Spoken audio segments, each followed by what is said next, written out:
Hello, this is Mr. Pink and Yellow, Alex Cat with me, and A Shield for Men. And this is episode 10 of the Promel podcast.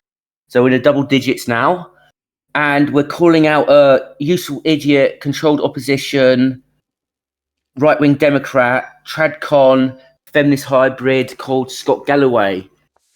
Yes. So he's talking about male issues, and he's quote-unquote supposedly on men's side, right? So if this is our ally, I'd rather have enemies, right? Yeah. And this guy is our enemy, and we're going to expose him for what he is.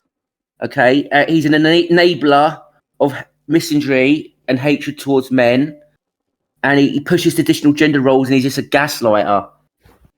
Yes. Yeah, he's a grifter, just like Richard Reeves. He spouts a lot of nonsense.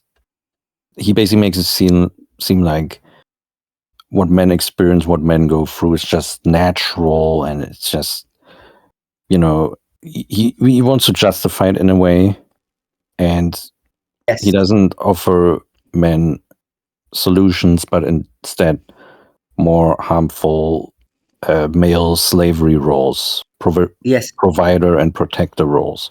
And he contradicts himself a lot as well, too, right? So I think we might as well just get down to it and watch this. Galloway's one of those types who thinks masculinity is great. Yes. So that's how you know he's an enemy. Mm-hmm. Let's just play this. Who breaks up fights at bars? Big, strong men. Who starts fights? Insecure people who don't like themselves. So I think... Pause. Who starts fights? Strong men start fights in bars, right? Weak men are not going around starting fights with big, strong men. Yeah? Yes. Okay. All right.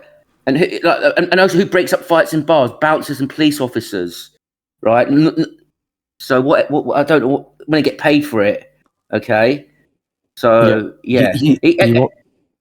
wants to make the point that men should be like vigilantes, like Batman.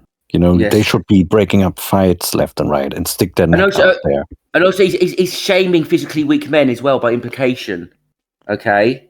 So he doesn't look like a strong man to me, from what I can see. So not really.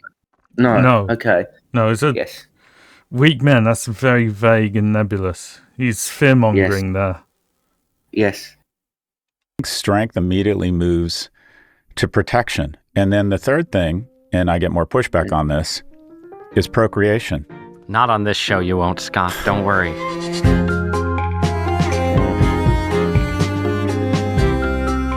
What are men for? Pause. Yes. Dehumanizing language. What are men? Oh, look, showing men at war. What are men for? So the objects. What are men for? Really dehumanize. What are men for? That is disgusting language. What are men for? Imagine he said, "What are women for?"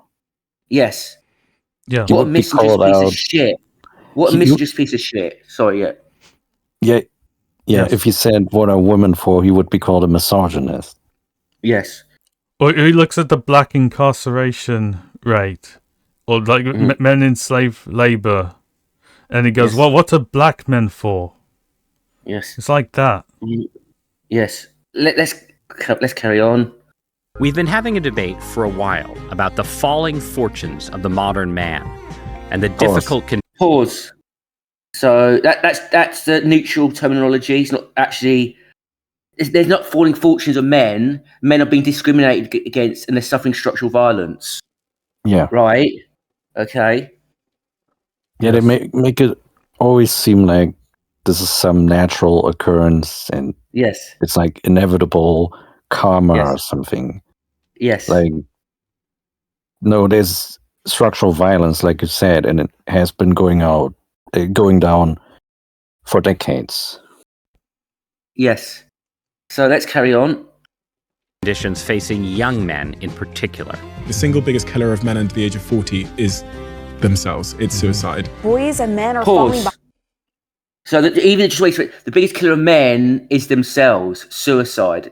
So even that's subtle victim blaming. She just said suicide.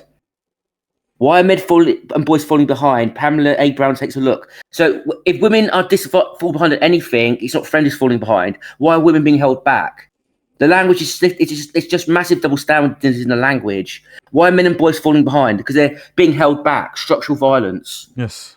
Yeah, Yes. that is the correct framing. Yes. And we can, I mean, it's not like we're just having this opinion or something. We can actually point to specific policies. We can point to studies. We can actually explain the mechanisms behind this. Yes, it's choices that society makes that do this to men. It's fully consciously done by society. It's not just a natural phenomenon that happens randomly. It's not like a meteorite striking the earth, right? Yeah. Okay, Yeah. This is conscious structural violence enacted by society against men because it is structural violence. Yeah, okay? I mean, just to bring up one example, like there was like health defunding, I think in the UK for prostate cancer, right? Yes. Like, which is one of the biggest killers of men. So that means thousands of men are going to die unnecessarily. Yes. That is not on these men. These men are not at fault if the state defunds health for men. Yes. Let's carry on. Behind in several different areas. There's about 1 million fewer young men now enrolled in college as compared to 2011. Are they radicalized and toxic? And just what is? You shouldn't even be asking that question. Can you imagine in the civil rights movement, black people asking about themselves, are we radicalized and toxic? Like, no, you're disadvantaged and you're discriminated against, just like men are now. Yes. Like, the fact is, men are not radicalized. That's the problem. They're passive laydowns, taking the abuse from society. Yes. Masculinity. Let's carry on. Anyway. Most masculine I've ever felt is after the birth of my first child. The definition of true manhood is love, protect, cherish, defend, provide for your wife and for your family. From the masculine perspective. Yeah. Okay, so for the term your wife, it's not your wife and your family. Men don't have families, right? Okay, because they don't have any rights to their family. Anyone who uses that term's a gaslighter. That's Ben Shapiro, a right-wing pro-genocide shill anyway. Let's go back a couple of seconds so we can listen to what Andrew Tate's going to say. Yes. You have to understand that life is... Oh, come on. Back a few seconds, defend, please. provide for your wife and for your family. From the masculine perspective is you have to understand that life is war. My guest this week. Life is war. So he's a grifter and he's a self-admitted con artist who does romance scams and rips men off. Right. So why is he speaking on men's issues? He's a useful idiot as well who says outrageous things to get attention of feminists. He's a walking straw man that feminists can use against men's rights. And he's a misanthropist as well. He's like a self-admitted con artist. That's also got to be emphasised. He has nothing. No one should listen to anything he has to say on men's issues. Period. Yeah, he actually said something that early feminists have said. He said that, these men, it was right that they stayed on the Titanic and died. Yes. He agreed with early feminists. Yes. Yeah. Yes. Has a lot of thoughts on this subject and a lot of advice for our fellow men. He's a professor at NYU's Stern School of Business. He's the impresario behind the Prof G Media universe. And he's the author of a new book that answers all of these questions. Notes on Being a Man. Scott Galloway. Look at that ugly book cover. Yes. Note. Yes. Yeah. It's nothing. Yeah, anyway. Yes. On Being a Man. Scott Galloway, welcome to Interesting Times. I think at this point, probably most people listening or watching are familiar with some of the basic information on the condition of young men in America. And so I want to not... Yes. This also bothers me. This is like always America focused. Yes. Men have the same issues everywhere. I think I'll tell you what, the neutral language, the conditions of men, the discrimination men are facing. It's discrimination. Should we shout it from the fucking rooftops? Like, why are men suffering discrimination like this? Right? Yes. Yeah. Let's carry on. Not dive into that data, but start at a more personal level. You are a teacher, you're a father, you're a podcaster. Just in your personal life, how did you first get the sense that young men in America were in a kind of trouble? Well, it was a specific moment that kind of sort of, I don't know, lit the candle, if you will. And it was during COVID, and a young man named Alex Kearns was trading options on Robinhood, and he got what ultimately ended up being an errant message saying that he owed them thousands of dollars. And he spent most of the night sending panicked emails to an unresponsive Robinhood who, wants to scale so there's no humans. And then in the morning, he decided that he didn't want to leave his family with that burden, and he took his own life. And you see this kid, Ross. Do you have kids? I have a number of kids, yes. Well, occasionally you see something and you see a picture of a kid and you're like, that's my boy. Yeah. And you have two sons, right? Yeah, I have two sons. And that happened to me. And it was very, occasionally something, and this is the power of media, it just kind of reached into my soul and grabbed me. And I just started doing some research on it. So this fake concern, because this concern is fake, right? Being very sentimental here about it, but yeah. So why did he commit suicide? Because men they internalize the message that they're worthless and they're trash, because society constantly bombards men with that message. Okay, so it's going to drive men to suicide. If you attack the self-esteem of a demographic, you are going to drive members of that demographic to kill themselves. That's just how it is, and it's done on purpose as well. I do think there's a deliberate pipeline to marginalisation and suicide set up by feminists and tradcons. Right, they're both doing it. Yeah, I mean, recently in the UK, they want to have schools teaching boys that they should respect girls and have like learn about like coercion and healthy relationships, as if these boys are like potential criminals. They're treating boys like potential criminals. Women have all the power in relationships as well. So to go and tell women, So yes, let's carry on. And I just found, a lot of data about the challenges facing young men.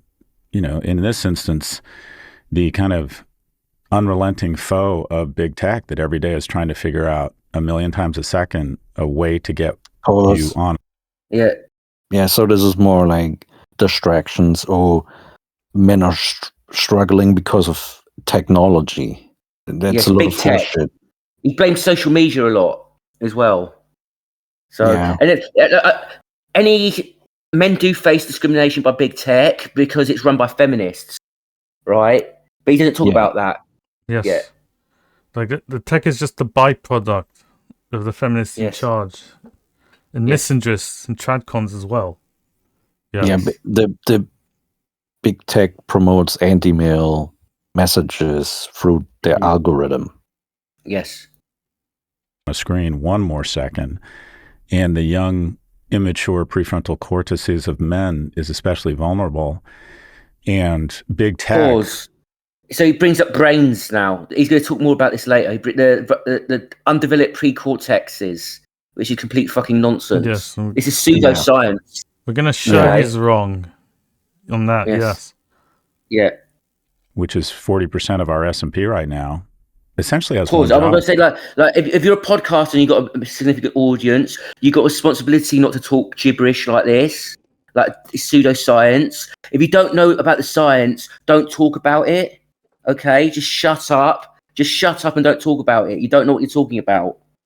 Right? You're spreading disinformation when you do this. You're either doing this wittingly or unwittingly. Right? The harm is the same. Right? You're perpetuating false stereotypes about men. Yes. You're basically saying men are subhumans who are dumb. That's what you're basically saying. Okay? Yeah. Scott Galloway is a dangerous influence. Like, people don't realize that. All right, let's carry on. Separate or sequester young men from their relationships, which is key to a mammal's health. And I worry that we're evolving a new species of asocial. So social media sequestering men away from relationships. Complete bullshit. That's just nonsense. It's like, so a man is not going to go, I've got a beautiful woman or a woman, not even a beautiful woman. Oh, there's a woman there who wants me, or this social media. It's a false dichotomy, Yeah. right? It's nonsense, right? Oh, look, here's Pamela Anderson. No, go away. I've got social media. I'm on Facebook. I'm on Instagram. I like that better. That's just gibberish. Like, if a man's low status, he's deselected. Okay, let's carry on. Yeah, I mean, it's putting the cart before the horse. Like, if a man... It's not even putting the cart before the horse. A man's going to want to have... If he's addicted to social media, he's going to have and he has a chance to get a girlfriend, he's still going to have a girlfriend, right? Yeah. It's nothing to do with anything. It's just low status, period. Yes. They're not even related to each other at all in any sense of the word. Okay. Yeah. Males. And if you go back 4 years, it is receiving a lot of attention now, which is really rewarding.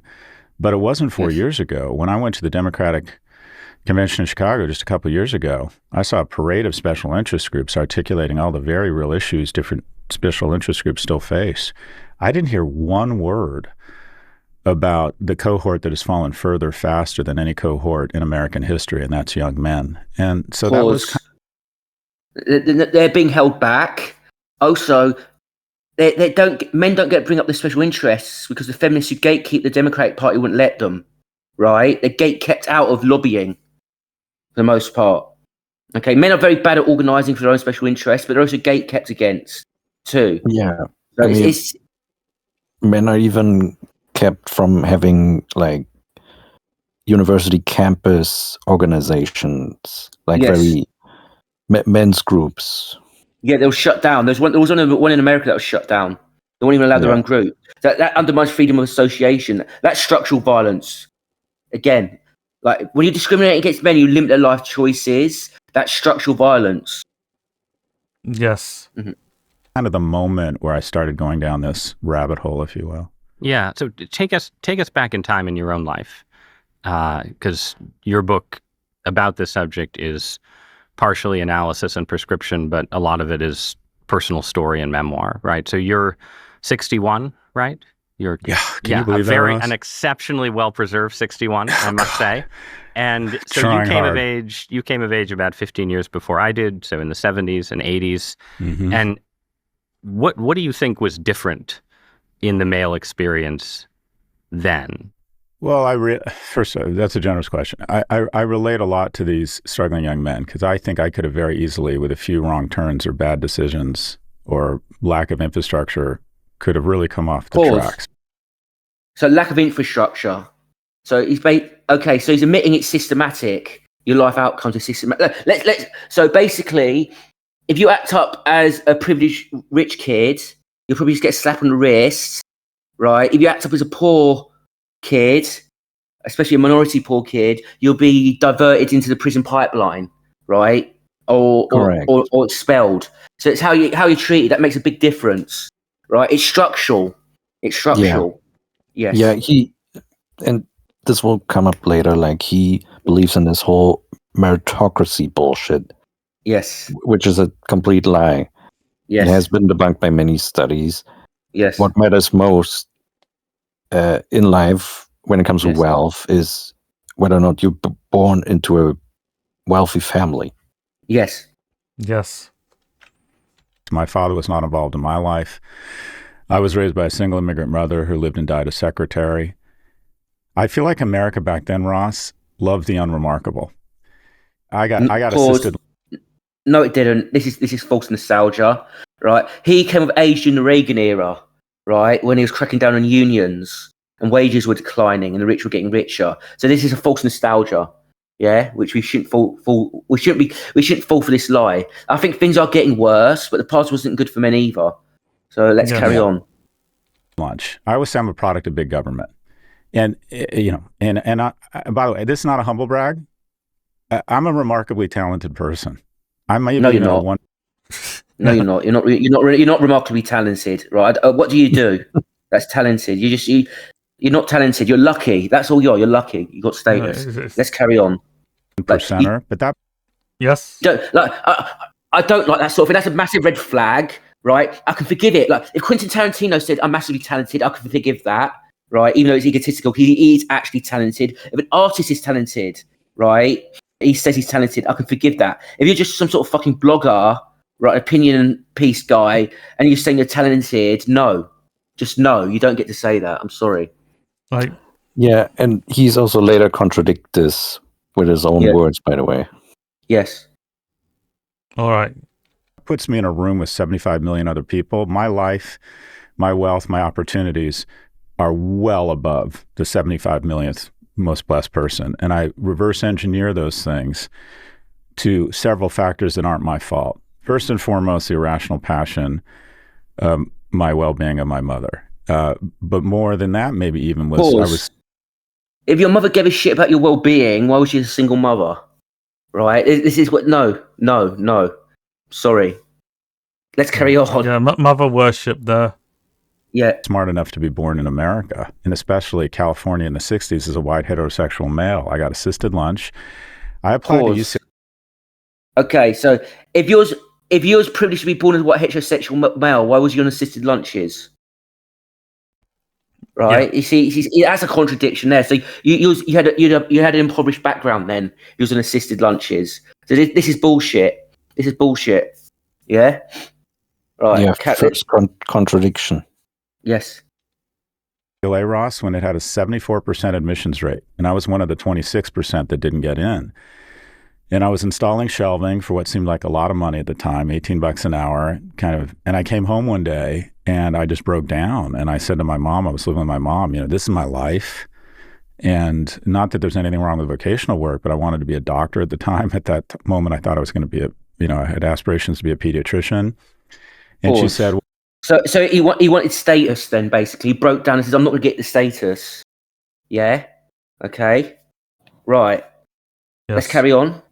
Well, is there something we can do? And I found out there's something called an appeal process, and I wrote an appeal, and the truth has a nice ring to it. I said, I want to be a doctor, and I'm installing shelving right now. And I remember the call, someone from the admissions office at UCLA called me and said, you're not qualified, but you're a native son of California, and we're going to give you a shot. And I got... Yeah. So just contradicted himself. He first said, oh, he's so exceptional, right? And then he says, oh, but he was told he wasn't qualified. Okay. Yes.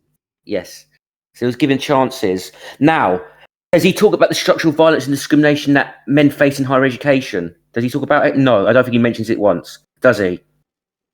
Not really. No, he doesn't mention it. So basically, he's not really talking about the issue at all, actually. So why men... It's like... Why? It's like... If people go around punching men and breaking their noses, why do men have such ugly-looking noses now?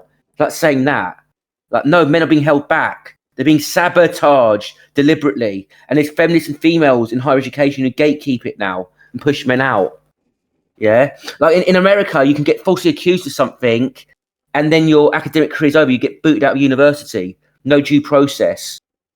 Yeah, right? Feminists have explicitly written letters to universities to have stuff like cross-examinations repealed. So, like, as far as I'm concerned, universities don't look into this. Period. No conviction by the police. No charges by the police. No action taken. Period. That's how it should be. So let's carry on. Yes. I got through UCLA with showing up with a 1984 Honda Accord and $60 and $4,500 in student loans. My tuition was $1,200 a year. And then I graduated. I rewarded the generosity of California taxpayers and the regents of UC with a 2.27 GPA, which, just for your listeners, Ross, is not very good. It's not it's above a 2. It's above a 2. It's better than a 2. It's enough to graduate. They did give me the same diploma everyone else got. And this is the crazy part. Berkeley, arguably the finest public institution in America, let me into graduate school. Pause. So when he's saying he's exceptionally talented, he just means he's got more money than other people. Period. Right? That's what he's actually not talented. He doesn't seem to be a great thinker. He doesn't seem to have any great insights. He doesn't seem to be a great writer. He's just rich. Yes. That's all. All right. So that's not talent. Yeah. Let's carry on. Like a lot of men, I quite frankly, I just didn't get my act together until I was about 25, 26, and it kind of inspired an upward spiral of prosperity. And I worry now that what we're trying to do in America is identify a super class of freakishly remarkable young kids who play lacrosse and find time to build wells or have platforms helping the mental health of kids all over the world, or are the children of rich kids and turn them into billionaires? And I think America's lost. So he's gender neutralizing this issue, right? He's just making it about billionaires, right? So he's scapegoating, okay? Billionaires exist because they want to attract women into their lives. The state is going to attract women into lives. Like that Saudi, you got to clip that. We got to clip that Saudi prince video, right? Oh, right. Saudi princes. I sent that to you to clip. I want you to do that later on, because there's this person talking about Saudi princes, and literally they've got high reproduction rates with hundreds of children. These men, right? Yes. Like the Saudi royal family has thousands of male princes because of this, all descended from like one man. Yes. Right. Okay, so yes, this is who women go for, and this is why billionaires exist. Yeah, I remember that story. And the Saudi family suffers massive feuds over who gets the title. Yes. And there's massive wealth inequality in Saudi Arabia. It's a very draconian and authoritarian state as well. That's who women select. Yes. So female selection criteria is disgusting. Let's carry on. It's the script. I think the whole point of America is to give unremarkable kids a shot at being remarkable or doing something important. And I feel like I had that infrastructure. No. That's bad framing as well. So a decent society makes sure everyone has a decent existence, like a bare minimum existence, housing, access to the job market, access to education, paid for by the taxpayers, children being protected and kept safe, right? Yeah. Good childhoods, okay, right? So that's what, nothing to do with being remarkable or not, okay? Let's carry on. Yeah, this is typical neoliberal thinking. Yes. Like the pull yourself up by the bootstraps. Yes. Nonsense. This should be a talk about structural violence and discrimination against men, not men succeeding or being exceptional. Yeah? Okay. Yes.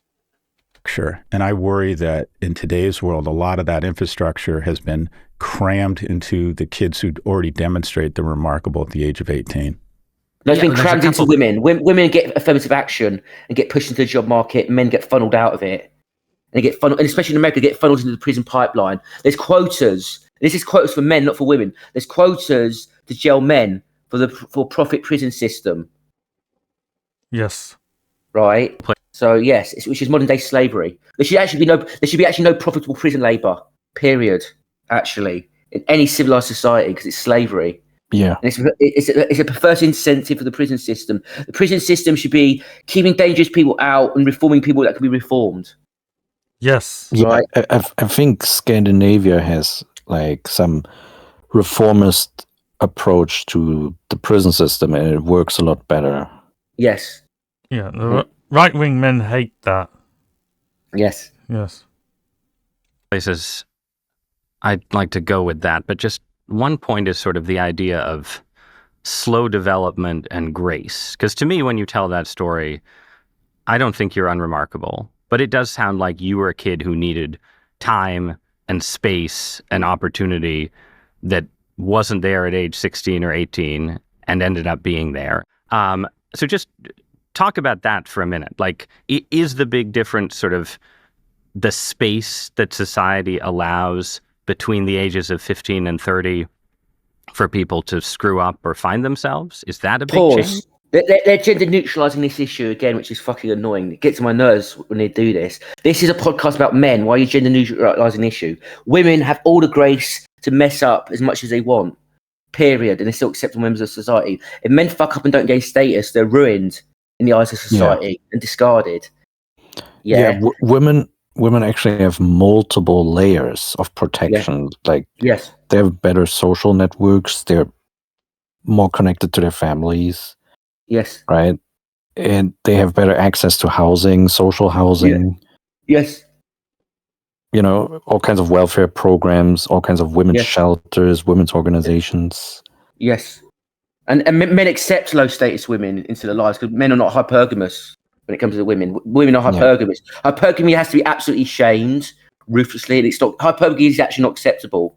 Actually, hypergamy is actually violence. Actually, when you think about it, and it's a dehumanization of men as cattle. Yes. Hypergamy is very maladaptive to the modern society. It creates wasteful spending, wasteful production, environmental destruction. Yes. All kinds of problems. Yes. And you notice hypergamy goes beyond men's relationships with women. It determines how they use the structure of society to abuse men for not being high status. It's a sickness on society. Yes. That's disadvantaged men? I would argue the primary education system is biased against boys. Boys are twice as likely to be suspended. And once a boy is suspended twice, he's probably not going to college. Think about... So, yes. So he's admitted something there for the first time, structural, but he doesn't go into the real details about it. Like, he doesn't go... I don't think he mentions that female teachers downmark boys for the same work, right? No. See, as girls. So let's carry on. The way we approach what we ask for students in school. Sit still, be a pleaser, raise your hand. You just described the activities that come more easily to a girl. So basically, I remember a few years ago, feminists actually cut sports in schools, right, just to get at boys. They cut the amount of sports time that boys get because women are doing this less, they're choosing to do this less, so let's cut it for boys. Right, and they reduce playtime as well, especially for young kids. They have energy; they need to expel the energy, right? Because it's just natural, okay. And basically, and also it's female teachers because it's mostly female teachers. They actually drug boys as well. They actually push to get them on Ritalin and stuff like that for natural boyish behaviour, okay. And it's like false diagnosis of hyperactivity disorder and nonsense like that. Okay. So this is structural violence against boys that is done by female teachers. Yeah. So, Yes. Push a pencil around, ask questions. Our prefrontal cortex is 18 months behind a girl's. Bullshit. Bullshit. When do we want to look at the links? Let's look at it now. Yes. Look at it now. So here we go. So here's our link. So it is a myth that boys lag behind in brain development. Yes. So from 2019. So I'll read this. It is true that girls perform better at school than boys, but this is not due to differences in brain development. This is the conclusion psychobiologist Lara Weringer draws from a recent study. Publication in the Journal of Cognitive Neuroscience. Yeah, so there you go. Yes. What he just said is a falsehood, and it's basically similar to racist pseudoscience. It's like biological reductionism. Yes. Nonsense. Yes. It's gender realism, basically. So the right-wing racists have got racial realism. This guy's now spouting gender realism, right? Yes. Yeah. And Richard Reeves also promotes this similar narrative. Yes, Richard Reeves is a massive misandrist as well. Yes. We're going to do a call out to him soon, I think. So many misandrists of whack-a-mole. Ugh. Yeah, it's criminal that these men get to call themselves warriors, culture warriors for men. Yes. When they're completely our enemies. Yes. Any more to this link I should read? Any part that we should read, Shield? I don't think so.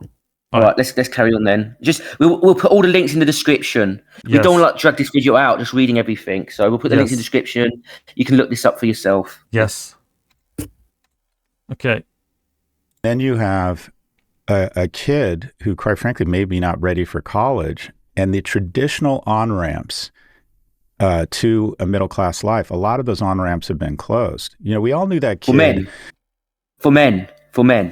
So all the office jobs, women get affirmative action for office jobs. And it's there's this phenomenon. Once women enter a professional field, they take it over and then start pushing men out. And more women enter it, right? Yes. Then they hijack it. Like the games industry, which is actually being wrecked by feminist and female invasion of it, right?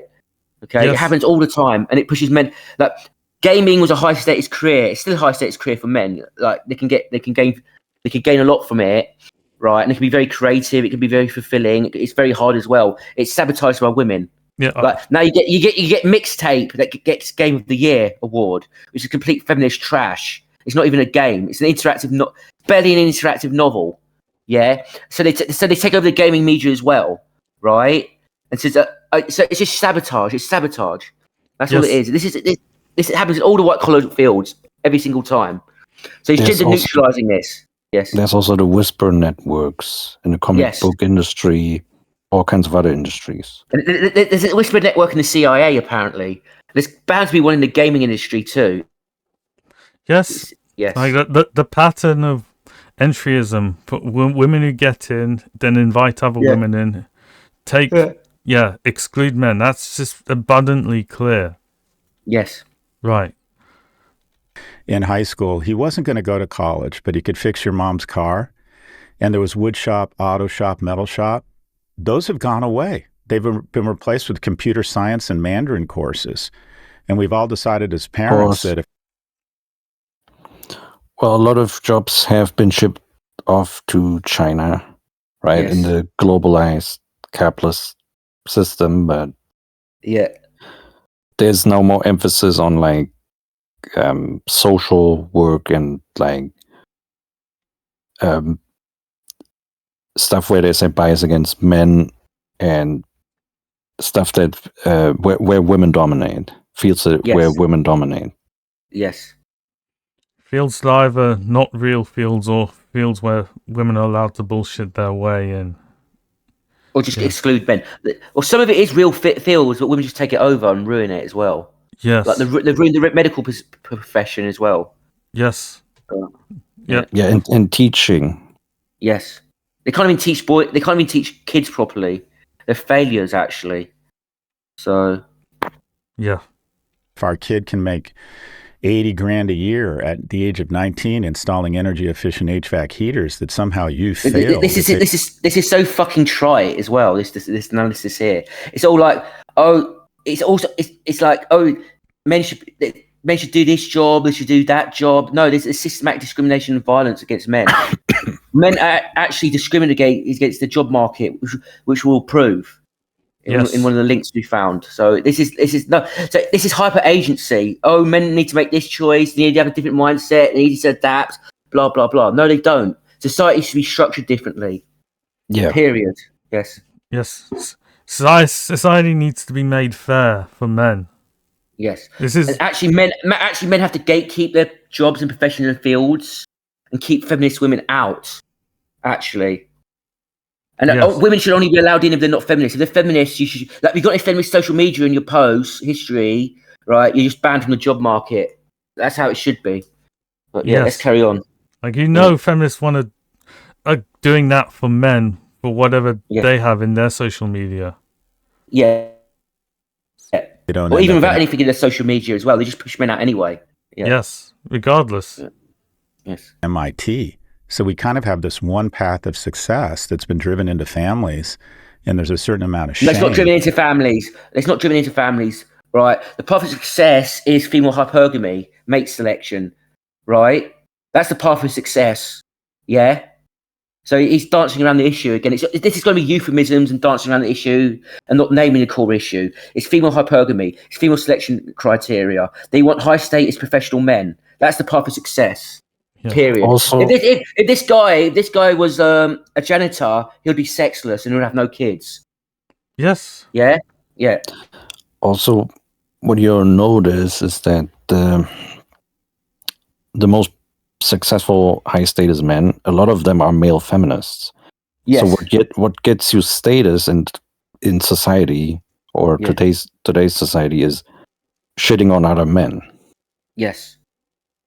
Yes. And then you have my industry, which has embraced this bullshit rejectionist LVMH strategy of artificially constraining supply such that we can brag that we turn away 90% of our applicants. Your industry being higher ed. Yeah, it's morally corrupt. Dartmouth has an $8 billion endowment, lets in 1,100 kids a year. They could let in 11,000. It's in the middle of nowhere. They have the infrastructure. They have the money. And by the way, there would not be any degradation in the quality of those freshmen. But once people have a degree or a housing permit or a house, and this is the virus that infects America, they pull up the gates behind them because it makes their degree and their house worth more. How many times have you heard someone, Ross, say, capitalism? Yeah. Finding your niche. Not actually working for your success and wealth. Well, some of them are working for success, but once they earn it, they make it harder for other people to get it, kicking the ladder away. Yeah, which is the end goal, to get the niche and deny it to others. Yes. Yeah. Ever get into the college I went to if I applied now? I hear that occasionally. Pause. I just want to make an insight. A lot of capitalism it sounds like a contradiction, but it's not. It's competing, so you no longer have to compete, right? You fight for the niche, and once you've got the niche, you deny other people the niche, right? That's nature. That's nature as well. Animals do that. They try and find niches. They try to actually avoid competition, right? Yeah, they want to control territory. Yes. Yeah, capitalists actually hate competition. Yes. They love monopolies. Yes. Just because it goes on in one stage of their evolution, they want to refer to that as the true definition of capitalism when it isn't. So weaselly and sly about it. Yes. As a parent of younger teenagers. What that means is your daughter's not getting in. And we have to flip the script. But maybe he does go, or she go to college for 1 or 2 years, borrows a lot of money, decides it's not for them, drops out. And what is one of the few forms of debt that is not dischargeable in bankruptcy? Student debt. They drop out, and this debt haunts them the rest of their lives. Haunts men for the rest of their lives. Yeah, it doesn't haunt women. Like, if you gain the status and you get a good career, it's not going to haunt you. You'll pay it off. If you don't get the good career, you're fucked. Unless you're a woman, you'll just marry and get someone to pay the debt off. Yes. Right? Yeah. That's how it works. It's not even marrying. Sometimes the boyfriend does pay it off. Yes. So student debt is a men's issue. That proves it there. Yeah. Any gender neutral issues that they are always affect men more. So they're basically men's issues. Women have got workarounds to avoid it or to mitigate it compared to men. Yes. Yeah. The transfer of wealth could reasonably called a transfer from the rich and the middle class, or the poor and the middle class to the rich. But more than anything, the transfer has really been from the young to the old. Who owns homes and stocks? People our age. Who rents and makes their money from current income and wages? Young people. Right. But so those are things. Yes. The wealth transfer is also from men to women. Yes. Because men pay more taxes. Yes. And women enjoy the benefits of those taxes. Yes. Yes. On a macro level. And also on a micro level when it comes to dating and marriage. And child support, yes. Child support slavery. So when he says there's a wealth transfer from young to old, he just means from the young men to the hoarding men to then give to women. It's just trite and nothing burger analysis. It's gender neutral analysis that's meaningless. Basically. Yes. As though student loans, cost of housing, and so on, right? Those affect men and women both, right? Both men and women. No. They affect men magnitudes more.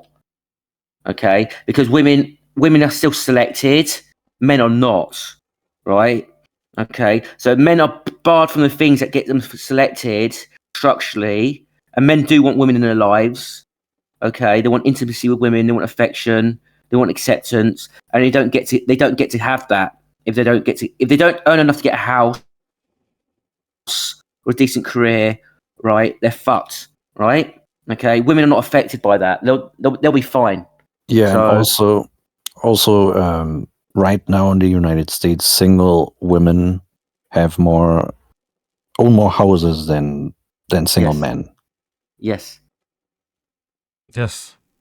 Going into debt, both men and women are struggling to buy homes. But on the question of men in particular, you mentioned earlier going to the Democratic Convention and hearing sort of people talking about all kinds of identity groups and their struggles and not talking about men. I think it's very clear from the perspective of people at the Democratic Convention why they're thinking that way.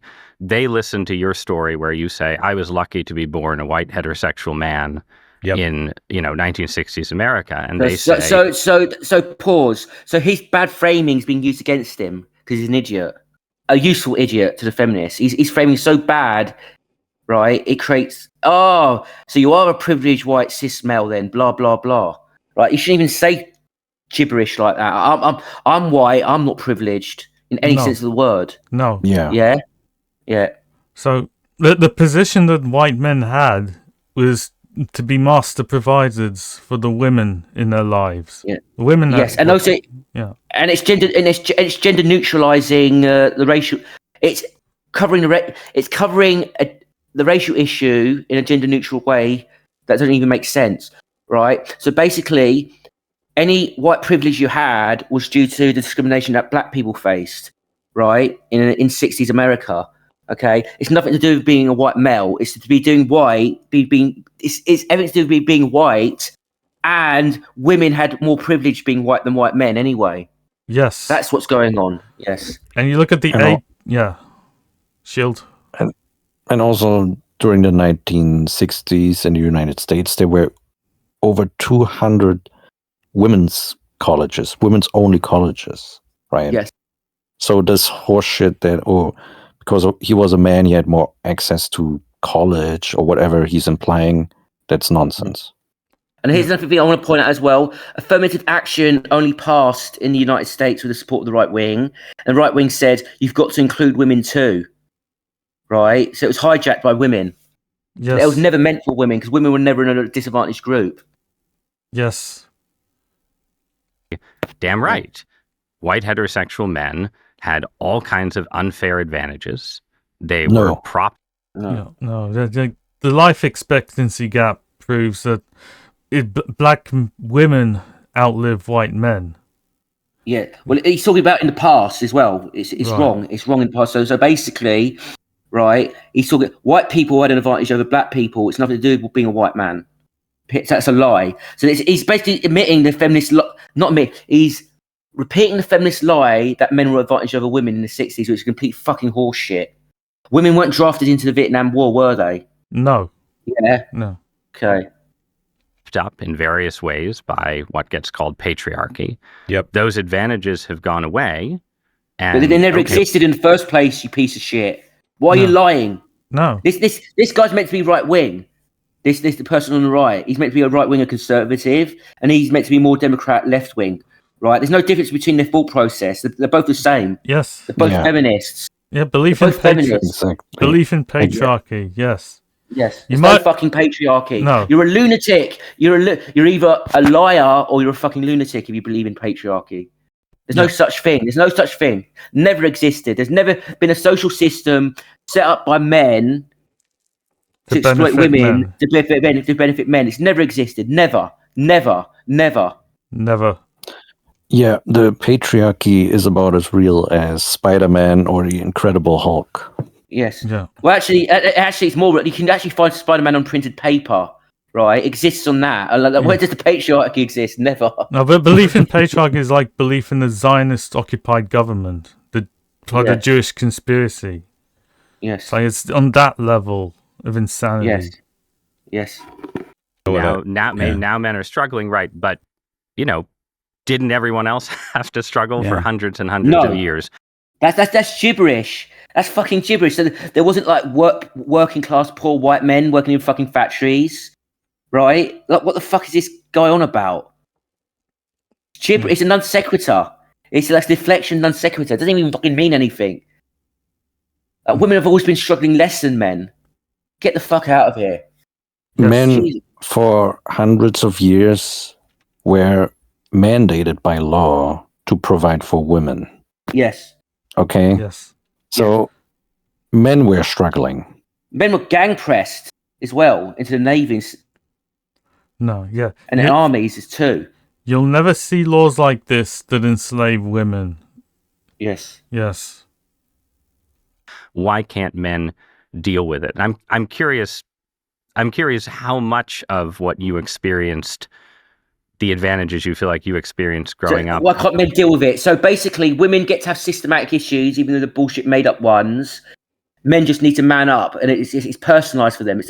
It's their own personal failings. Deal with it. So men have to deal with prison rape, child support slavery, prison to the profit pipeline, higher education discrimination, the draft, over policing, stigmatisation, legal circumcision, stigmatisation, legal discrimination, right? Female privilege, right? They have to deal with that. False accusations. Yes, there's so much shit that men have to deal with. But that's apparently their own personal hang-ups. Okay, that's bullshit. Bullshit. Yes. Join the feminist movement. You might as well be a feminist, you two. Yeah, please stop insulting our intelligence. Stop lying to us. You are feminists. Anyway. Are connected to unfair advantages, sexism, and so on. And what isn't? Like, what is the thing? What do you mean unfair advantages? What unfair advantages? Name them. You can't. Vague, nebulous, unfair advantages. Like do they have like? Is there some sort of like secret male hive minds or something? What's going on here? What advantages? Yeah, they never specify what they actually mean. It's just vague and nebulous. Because there is none. All the studies show that men have disadvantages. Period. Yeah, and we can highlight specific policies that actually disadvantage men. Yes. Like the Duluth model, which discriminates against male victims of domestic violence. Yeah. We can highlight the Violence Against Women Act. Yes. Which over-polices men. Yes. Right? Which leads to mass incarceration for men.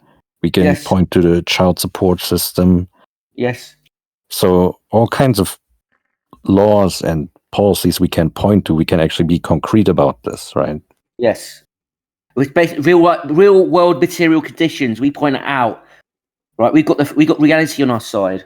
Yes, not this fake platitudes about something about men not manning up, which is bullshit. Yes. Can pull out of the 60s and 70s and say, this is still something we can have in a more egalitarian America.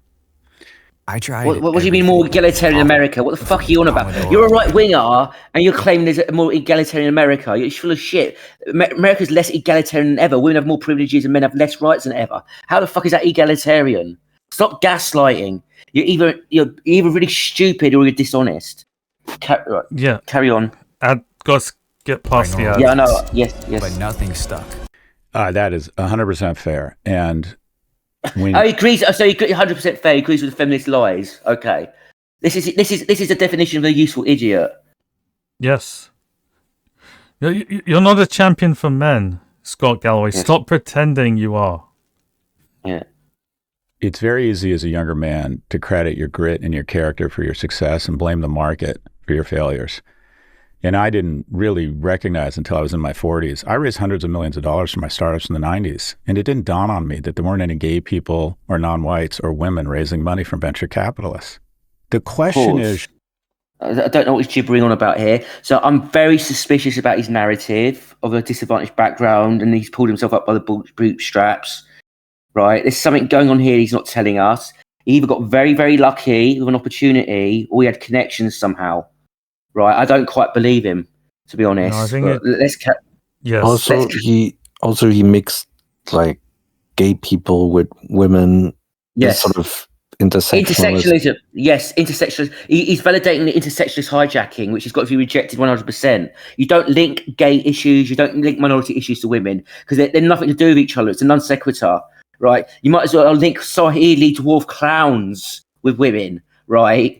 Right, the discrimination that Swahili dwarfs face in society, and linking it with women, it's nothing to do with each other. Yeah.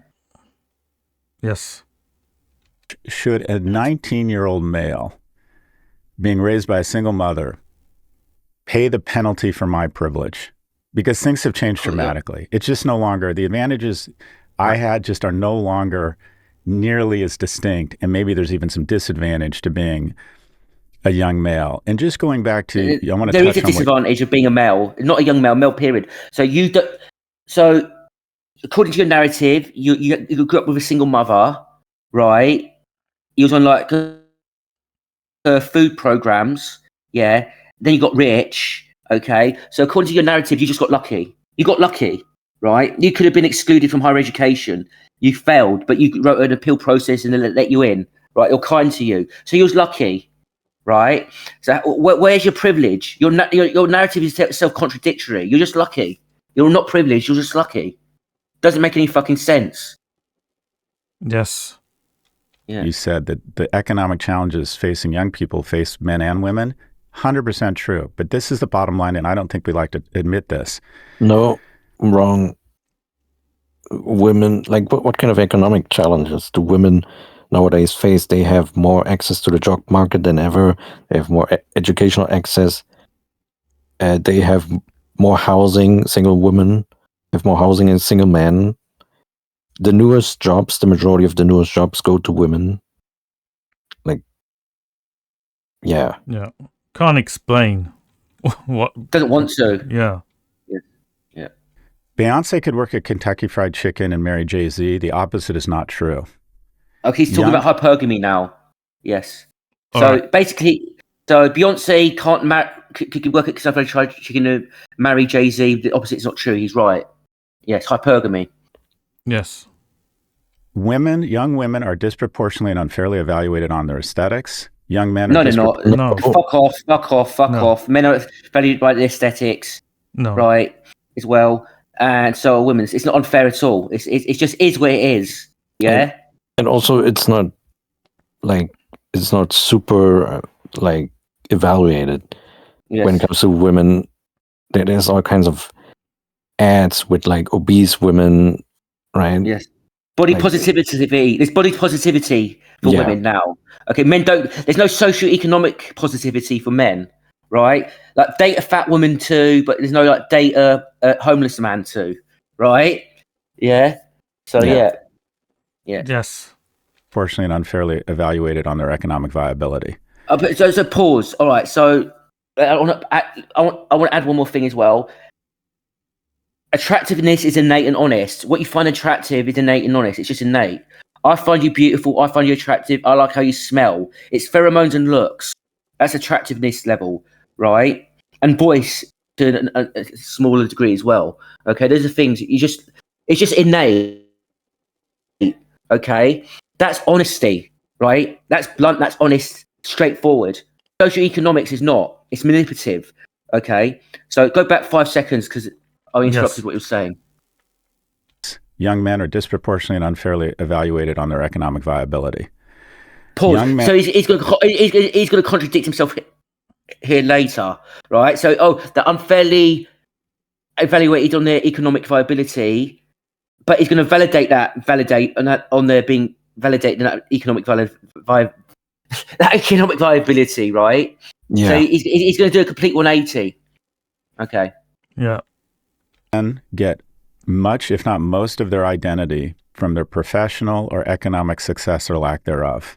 So while the term identity is a euphemism. He gets his status and selection. He gets selected on his professional status, right? Yes. Yes. Okay. It's a euphemism. It's status. And without status, a man's open to mistreatment. No, he's open to mistreatment. No, he's open to mistreatment with status. He just gets deselected and treated worse. Yes, he's more open. More mistreatment. Yes, correct. You don't escape mistreatment by having status. Yes. Yeah. It's social isolation compounded with mistreatment. If you're low status. Yes. Agree with you, and I think the solutions should be focused or gender neutral, focused on lifting up all young people. It is disproportionate. No. You don't lift up all people because women have already got more privilege than men. Men need affirmative action that targets only them. Yes. Men actually need a permanent affirmative action, right? Most jobs, if the pro-male collective ran society, it'd be fairer and mostly egalitarian. But there's one thing that men will always have: they will always have more access to the job market than women. Men should have actually more job access than women. Yes. Because like, women are hypergamous and will never treat men equally.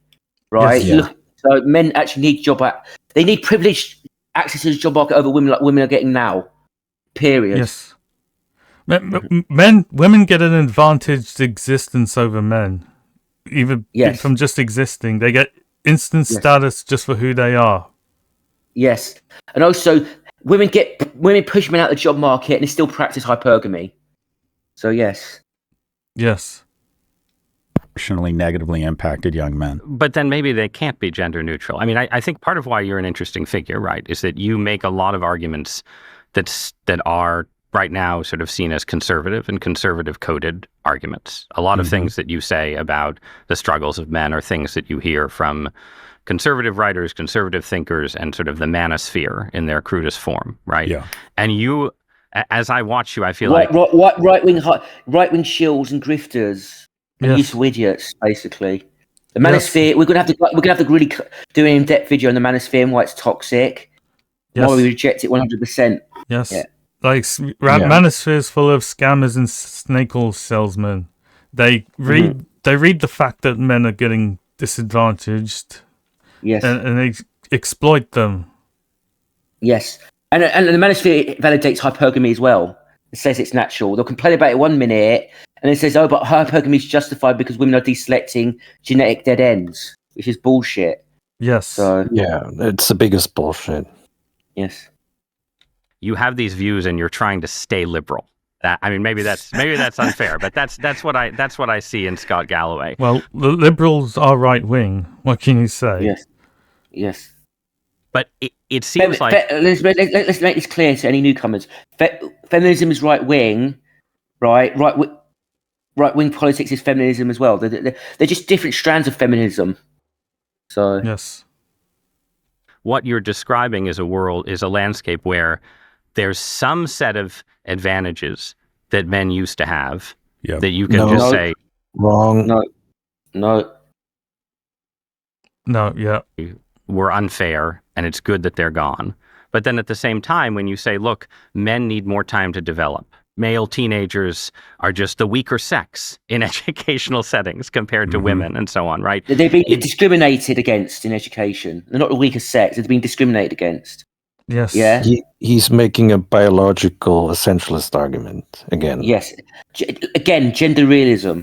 Yes. So it does seem like there's certain things that your theory needs to favor that would be sort of pro-male in a particular way, and in a way that would, by their critics on the left, get called the return of patriarchy or something like that. What do you think about that? It's a really fair point, and to be fair, the far right. Okay, so he validated the feminist lies. He's a lay down, right? We're pro-male. Fuck you. So what? That's the reply. Like, fuck you, you're discriminating against us, you're committing structural violence against us. We're pro-male by necessity, right? Okay, yes. We're pro-male by necessity, you've driven us to it. We're proudly pro-male. Fuck you. Yes. Yeah, exactly. Yes. Problem first. They realized that something was wrong in Mudville with young men, and they saw them first. The problem was their answer was to take women and non-whites back to the 50s. And some of the initial voices that filled the voice. This is gibberish, right? This is gibberish. So he's framing his trash again. So let's carry on. And he's mixing again women with racial minorities. Yeah, so he's doing intersexual feminism. Yeah. Yes. Were really negative voices, just cosplaying empathy, but what they really were was like you're cosplaying empathy, right now. So you're basically part of the manosphere yourself, yeah. Yes, failed misogyny in a form of masculinity that was misogyny doesn't exist. Misogyny doesn't exist. No, science proves that. Men have an out-group bias for women. Women have an in-group bias for women. Yes. Yes. Yeah. And he was talking about like right wingers. They're the biggest women worshippers. The biggest misandrists as well. Yes. coursing our discourse. And the first thing I always feel, my land acknowledgement is the following. Women don't have an obligation to service men romantically, sexually. This is not women's fault. Okay, pause. Actually, women do actually they don't have an obligation to, they've got an obligation to only select men based on physical attractiveness. Right, hypergamy should be stigmatized, shamed, and even criminalized, as far as I'm concerned. It should be classed as coercive, abusive behavior. Right, women do have so basically, do I find them physically attractive? Yes or no? That's the only legitimate criteria for relationships, as far as I'm concerned. So they have an obligation to pick men based on that and nothing else. Yes. And women should not sabotage a man's status and be hypergamous as well, because that's a double whammy. That makes it doubly evil, actually. Yes. Yeah.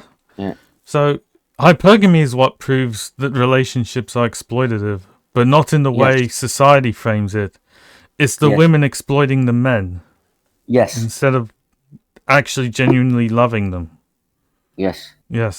And he's also setting up a straw man, like he's basically saying the right wingers demand that women are subservient to men, which nobody said. Servicing them.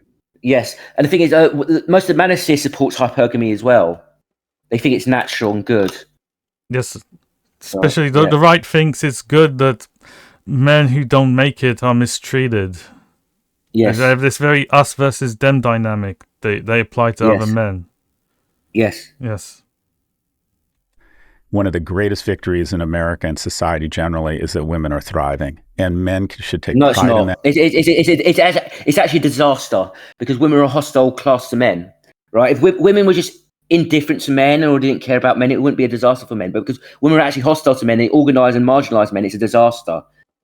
Right, so-called female empowerment is a disaster. It's not the biggest achievement ever. This guy's a laydown. Fucking disaster. What have women done? They've driven fathers away from their kids. Right, they've hijacked the legal system to discriminate against men. They've hijacked the education system to discriminate against boys. They've hijacked the higher education system to discriminate against men. It's a fucking disaster. Massive disaster. Men and women are not partners. They're not. They're different They're different classes. Yes. And there's a one-way class conflict between men and women that comes from women towards men, and men are not fighting back. Yes. So it's a class oppression. Yes. Yes, a class siege. And if you can't be honest about that, you're not on men's side at all. Yes. You can only deceive men and mislead them, which is what Scott here is doing. Mm-hmm. And be the afterburners for our sisters and our mothers and our daughters' success. Our sisters. Pause. That's manipulative language. Our sisters, our mothers, our daughters. They're not my. I don't have a mother. Not my mother. I don't have any sisters. Yeah. I don't have a wife. Right. I don't have any females supporting me. Yeah. They don't give a shit about me. So don't use manipulative language like that. Don't speak for me. Speak for your fucking self. Yeah. They're not ours. They don't show any solidarity for men, do they? Right. How they're our sisters, our mothers, our daughters. Yeah, they've discarded us. Yeah, like not even 1% of women speak up for men. Not even 1% of women speak up for men. Not even 1%. Yeah. Yeah. Also, I've seen a Pew Research statistic. I think about the United States, it was like 63% of women identified as feminist. Yes. Right. And this is probably an underestimate. So, yes, like a lot of feminists, openly identifying feminists. Yes. And that means they're hostile to men. Yes. Yeah. Far left's answer to this problem, quite frankly, is you don't have problems. You are the problem. You've had a 3,000-year head start. Deal with it. Now deal with the crap we've been dealing with forever. And quite frankly, what's the solution? Yes, Shield. So, he's repeating another one's bullshit argument, but I just want to say, 3,000. So 3,000 head start. That's some bullshit. So men build up society, and we're mostly servants and slaves. Yeah. Right, and did all the drudgerous, dangerous work, and fought all the wars, or like were drafted into the wars, I should say, right? So how did we have a head start? Yes. Right. We were thrown into the meat grinder throughout all of history. Yeah. I never had a head start. I was held back. I was status raped. Yes. Yeah. So speak for yourself, you piece of garbage. Like, yeah. And Galloway can't explain this head start or any sort of male advantage because it doesn't exist. Yes. For young men from the left, act more like a woman. And I don't think that's helpful either. So I think they actually don't say that. They've never said that. That's a straw man argument, which is complete fucking nonsense, actually. So he's showing his right wing views right there, as far as I'm concerned. He's just repeating right wing trad talking points. Yeah. So something in the middle, and I think it's very progressive to talk about empathy and lifting up groups. But in your story, in education, right, alone, like it sounds like you do need something that is just effectively a different track for men. And maybe in the way, we talk about this a lot with women in terms of how do you make the workplace compatible with pregnancy and motherhood. And it seems like you're saying... There should be no workplace compatibility with pregnancy as far as I'm concerned, because I don't care. Actually, women are not breeding at replacement rates anyway. Yes. So who cares? Like, women dominate the fucking workplace. Why are we worrying about making it more compatible for them? Yes. Yeah. Yeah, and there's maternity leave, but there's no paternity leave. Yes. Right. Yeah. Like accommodation for something that's a choice anyway. Women choose to get pregnant, or they don't. Yes. Yes. Yes, and women can get hired more easily anyway than men. So they don't even need a jobs protected because they just find another fucking job. Men can't. Yes. Yeah.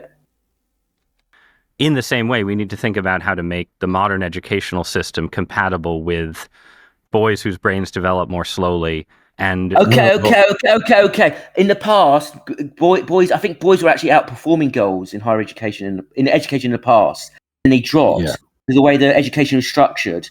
So that proves it's not brains, right? It's not like boys don't have like mutant brains that are different from girls. Like, what the fuck are you on about? This is such low IQ thinking. Maybe they're talking about their own brains, right? Maybe. Right? They're projecting really hard. Yeah, maybe your brains are like less developed than ours, but speak for yourself. Yes. Jesus Christ. Yeah. I mean, so they want to make this argument that since there were supposed unfair advantages that favored boys or men, supposedly, that therefore this was like offsetting the brain development bullshit. Yes. That's basically their argument. Yes. But this is not proven. Yes. Okay, and men were not favored in the past either. And there were women-only colleges. Yeah. So it's always like men were somehow favoured in the past, vaguely, somehow, somewhere. It's hidden somewhere. Yeah. What bullshit. Let's carry on. The need for men to have an extra 5 years in effect. Is that the argument? Let's go to solutions. I believe we should redshirt kindergartners. I think boys should start kindergarten at 6. They're Jesus Christ. Yeah. So. Jesus Christ. Proof. That's fucking insane. Start kindergarten at 6. Yes. Like treating males with special needs. It's like this is actually one of the most misinterest policies I've ever heard. Let's think about it. I've never ever heard a racist say we should start black people at kindergarten at 6. Right? No. Treat them like special needs people. So he's actually arguing that boys should be treated like special needs as default. Jesus Christ. Absolutely insane. Absolutely insane. This guy's a lunatic. So, And Richard Reeves actually promotes redshirting as well, by the way. Yes. Shall we look at that link? So let's just add one thing. So instead of addressing the discrimination that males face in higher education, we've got to redshirt them and treat them like special needs, retards. Yes. Jesus Christ. So, Jesus Christ. Yeah, because boys marked as special needs, their marked. They'll be stigmatized. They'll be held back. Yes. Yes. Just more. Then they'll go, oh, look, they're special needs. They're less developed than girls. Therefore, more of these office jobs should go to girls. They're more. They're suited to that more than boys are. It's just natural. They'll just So basically, the recategorization as men as special needs will be used to justify even more discrimination. Yes. Against boys and men. Right. Yeah, they're gonna be bullied more. Yeah. Like this. He just wants to create a permanent underclass of men. Yes. Yeah. Let's look at the link now. So here we go. So from 2013, so it says, research suggests red shirting may be harmful. So more and more parents are electing to keep their children out of school until they're 6 years old. The practice, known as red shirting, is the academic equivalent of the allegedly middle school-aged behemoth with a moustache who plays for a little league team. More than being a reaction to a child's specific developmental needs, many parents see it as a way to give their kids an edge in school, but it could be far from a harmless practice. It turns out red-shirted kids don't do as well as one-time kindergarten intros later in life. Entrance. Let's look at the, yes. Let's look at the studies below. That's just all right. Highlighted down below. Oh yeah, so here we go. So here's a study. So a study of Norwegian children born between 1962 and 1988 found that the children who began school late had lower IQs and lower earnings than their one-time classmates. So right there. So I knew this. I didn't look at this before the video. I knew this instinctively without even looking at the study because it's so fucking obvious. Yeah. Really a bad idea. It's like, Jesus Christ. Yes. A study of all It gets worse though. I'll read on. A study of all Swedish children born between 1935 and 1984 showed lower lifetime earnings for those who started school later. The 2008 Harvard study argued that more students might not graduate because they could quit school before finishing, and more students would have lower lifetime earnings as a result of entering the workforce a year late. A 2007 analysis of the data from a Tennessee research study known as Project STAR revealed that older kindergartners had no edge over their younger classmates, and in fact, scored lower on achievement exams in kindergarten and middle school, were more likely to have been held back by middle school, and were less likely to take college entrance exams. Meanwhile, younger students actually lapped their older peers, demonstrating higher academic achievement. So that says it, doesn't it? Yes. Yeah, lower incomes, less likely to go to college. Yes. No, that's their status damaged. That's their life damaged. Yes. Yeah, so the policy that Galloway promotes is nonsense. Yes. Okay. Yes. Like Galloway just shows he's a complete enemy. He's not advocating for our oppression. Yes. Like, who can believe this guy? Well, the thing is, even no one believes in the comment section. Actually, if you look at the comment section, we don't even have to look at it in the video. But the comment section, he's getting called out. Yes, seeing through his bullshit. That's great. He deserves it. Like, damn. Yes. All right, let's play. It's behind. Okay, let's true up the cognitive abilities. Start them at 6. Girls start at 5. Let's do a better job. Let's raise wages for teachers and do a better job of recruiting men. No. Let's actually not raise. Let's not raise wages for teachers. They actually need a pay cut. Right now. Yeah, for their bad performance. Like, start performing better. Get more male teachers in. Then we'll talk about raising wages. They need a pay cut right now. I've got no sympathy for teachers. Actually, teachers can go fuck themselves. It's the female teachers. They're engineering the downfall of boys. Yes. Primary schools. simple stuff like pay for after-school sports coaching, which is disproportionately men, compensate them for those extra hours. I think mandatory national service would be hugely beneficial for patriotism, for America, and for young men. Fuck off. Yeah, no. Fuck off. Let's pause this now. There's so many angles I object to this from. So patriotism is a virtue of the vicious, as Oscar Wilde once said, right? So what if you're not patriotic? What if you're not nationalistic? What if you don't give a shit about that sort of thing? What, first of all, so it's going to be enforced upon you. Patriotism is enforced upon you. What if you object to your country's imperialistic foreign policy, right? Yeah. The mass murders that the American nation commits, the millions that it's killed since the 70s, a study has proven. Yeah, what if you object to that? So you should be enforced to partake of that under the threat of state violence. And there's another aspect as well. The state discriminates against men, so you're enforced to serve a state that discriminates against you. That's outrageous. Yes. Outrageous. You're a misandrist. Yes. There's feminists. I see people feminists going, oh yeah, let's draft men and send them off to war so they can die in the meat grinder. They cackle like hyenas about it. Yeah, I see those feminists. They say it's actually sexier if men get drafted, like in Ukraine, to be made as a body bag. Yes. Yes. So Galloway is advocating for the slavery of men. There's no excusing this. The murder of men.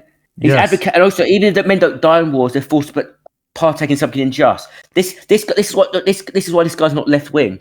You can't actually talk about patriotism and support wars and be left wing. He's actually right wing. No. Yeah. Yes. A lot of young men, quite frankly, they just lack purpose. So you're taking... they lack status. They lack status. So a rich, privileged, pampered aristocrat with no purpose in life still has the status. He doesn't need the purpose. Yes, and they lack status. And society's been structurally engineered to deny men the status. Right? Yes. Nothing to do with fucking purpose. Yeah. This, like, as soon as someone says the word purpose, my brain just shuts off. Yeah. Yes. Because it's just an empty platitude that's always used to deflect from real issues that men face. Yes. On that idea for a second. So the idea is you're taking, let's say, somewhere in the 18 to 22-year-old zone, whether it's a guy who isn't ready to go to college or a guy who's graduating college or hasn't finished, it doesn't have purpose, and you're saying, okay. So it doesn't enforce, countries have enforced conscription. Doesn't that hold men back educationally in most of these countries? I'm doing studies that's shown that. Yes. So basically, he's basically wanting to hold men back even more. And the countries with conscription, they have affirmative action. They have more women in the workplace than men. Yes. Even in state jobs. Yes. Yes. Jesus Christ, my bike. Yes. This extra 2 years of development, and you need something to do in that time. Anything from being in the military to being smoke jumpers to elder care to senior care to donating time at a no-kill animal shelter. No. Men should not be donating time. Society should be donating status to men and offering help to men, right? Yeah. So men need affirmative action. Yes. Yeah.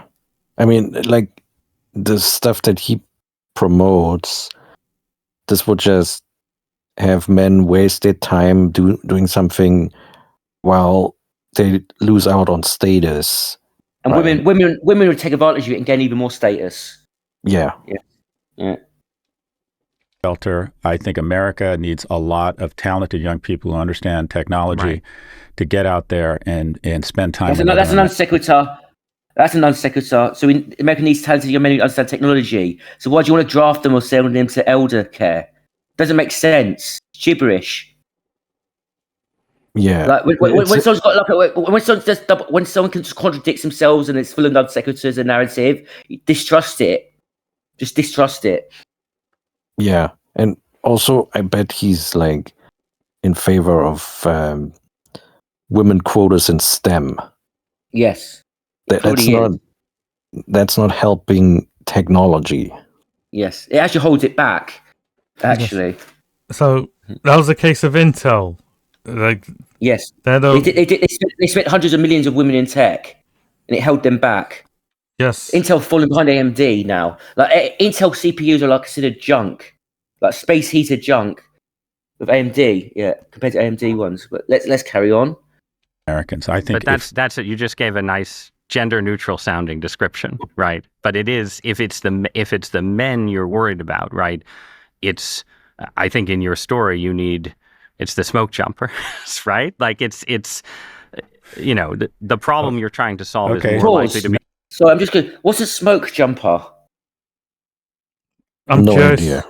No idea. I'm curious. All right, let's carry on. Let's not. Solved by the smoke jumpers, then the no kill animal shelter, right? Is that fair? What I'm trying to do, I'm not trying to make you. I understand, but I'm trying to come up with a series of solutions that are more politically palatable that have a chance of being enacted. And I also want to recognize. Okay, pause. A smoke jumper is an elite firefighter. He fights wildfires. So basically, putting men, enslaving men and forcing them to do dangerous stuff. Well, men just don't want to. What about consent? Yeah. Yes. What about male consent? You piece of garbage. Yeah, he casually wants to override it like it's nothing. And the thing is, he talked in gender neutral terms, right? Yes. But he would only have men being the smoke jumpers. Yes. The way he speaks about disenfranchised men, it's like they treats them like a liability to something. A resource. Yes. Well. Untapped resource. That's what he sees them as. Yes. Let's carry on. But a lot of the things I talk about are challenges for young women as well as young men. But no. I think stop gender neutralizing it. Shut up. Sorry, this guy's pissing me off. I think there's a series of programs to lift up young people that would disproportionately help young men because a lot of the benefits have been Feminists taken will away. shut them down. Feminists will shut them down. Yes. They know about it. Yeah, because they hate men. So, this is the other thing about male advocacy. You got to tackle feminism head on. Yes. Yes. If we can't proudly say this is about helping men, I'm unashamed about it, fuck you, we're not going to get anywhere. Yes. Yeah? Like they set up men's sheds for men to help men on the sly, then women invaded and forced them to open up for women. And men just bowed down instead of doing civil disobedience over it. So, no, this is our space, fuck you, we've got the moral right to have this. It doesn't matter what the law says. Yes. Okay. And have been especially detrimental to young men. Why don't you like the term toxic masculinity? If you can only perform when the deadline is on fire, here are three things. I don't think there's any such thing. I think there's coarseness and cruelty and criminal behavior. But I think... Pause. So this sort of sounds good at the start, because it sounds, he's sort of rejecting masculinity, but he's not. No. He just doesn't like the term toxic masculinity, yes. Yes. I think masculinity is strength, service, stoicism. Masculinity doesn't exist. It doesn't exist. There's no such thing as masculinity. Service, strength and service. So if you're not a strong man, you're not masculine. If you're not a strong man, you're not masculine as well. Yes. Have you noticed that? It's also performative. If you don't meet these X requirements, you're not masculine. So it's just a... This is why men love masculine, because they want to look down on other men and whip other men for not being good enough. Yes. Yeah. And these two men, they don't exactly look masculine to me. No. By the stereotypes, you know what I mean? I've noticed it's always like for the most part, when men are handsome and look strong, they don't tend to go on about masculinity so much. But when they don't look handsome, they don't look strong, right? Just like the average guy or below average guy, looks wise, then they go on about it. So it's insecurity as well. They're projecting their insecurity, and their hostility, Yes. Because masculinity is it's a label used to divide men. It's a worthy men. Yes. Worthy, unmasculine, unworthy, disparage them, masculine, worthy. Yes. It's vague and subjective as well. Yes. And it's a dehumanizing term. Like feminists obsess about masculinity all the time. Yes. They don't say men, they say masculinities in a lot of feminist studies. Yes. Like we are reduced to some concept. Yes. Yeah, and Galloway even said that, masculinity is good. Even women can be masculinity and have positive masculinity. So it's not like even something men have that's positive just for themselves. Yes. Yeah. Demonstrating strengths and skills such that you can establish resources and strengths such that you can then protect others I think it's All right, protects euphemism. Protects a euphemism. What do you mean protect others? You've got the police force for that. Women don't need protection. They've got more safety than men. Men need protection. So it's just provide status and provide resources. That's what he means. Yes. That's what he means. Euphemism. Let's carry on. So remember when he said it, men are unfairly evaluated by their socioeconomic status. Remember he said that before? Yes. Now he's validating it. So he's contradicting himself. He's speaking out both sides of his neck. Yes. It's like he's such a weasel. Yes. Yeah, it's like City Crusher always says, liars always contradict themselves. Yes. Yeah. I wonder if that's a bug or a feature to them. Yes. For service, not for attention. And unfortunately... For service and not for attention. So you gain status to get attention, to get selected by the girl. What the fuck are you on about? For service. You don't... like if you're a male and you're just working in community centres, you're not getting paid, you're not going to get selected by women. Like, what the fuck are you on about? For service. Get the fuck out of here. A lot of criminal violence. He's just dishonest two-faced weasel. Sorry, just go back 3 seconds. I was speaking over him. There we go. That you can then protect others. I think it's optimizing for service, not for attention. And unfortunately, a lot of criminal, violent, psychopathic behavior has been conflated with masculinity. I don't think there's any such thing. Just as I don't think there's any such thing as toxic femininity. But so yes, there is. Femininity is real. Femininity's real. Yes. Masculinity is not. Femininity's real. Yeah. Toxic femininity is real. Yes. Yes. It's women displaying their privilege, their aristocratic powers over men in society. Yes. Yeah. I don't like how the phrase toxic masculinity gets used.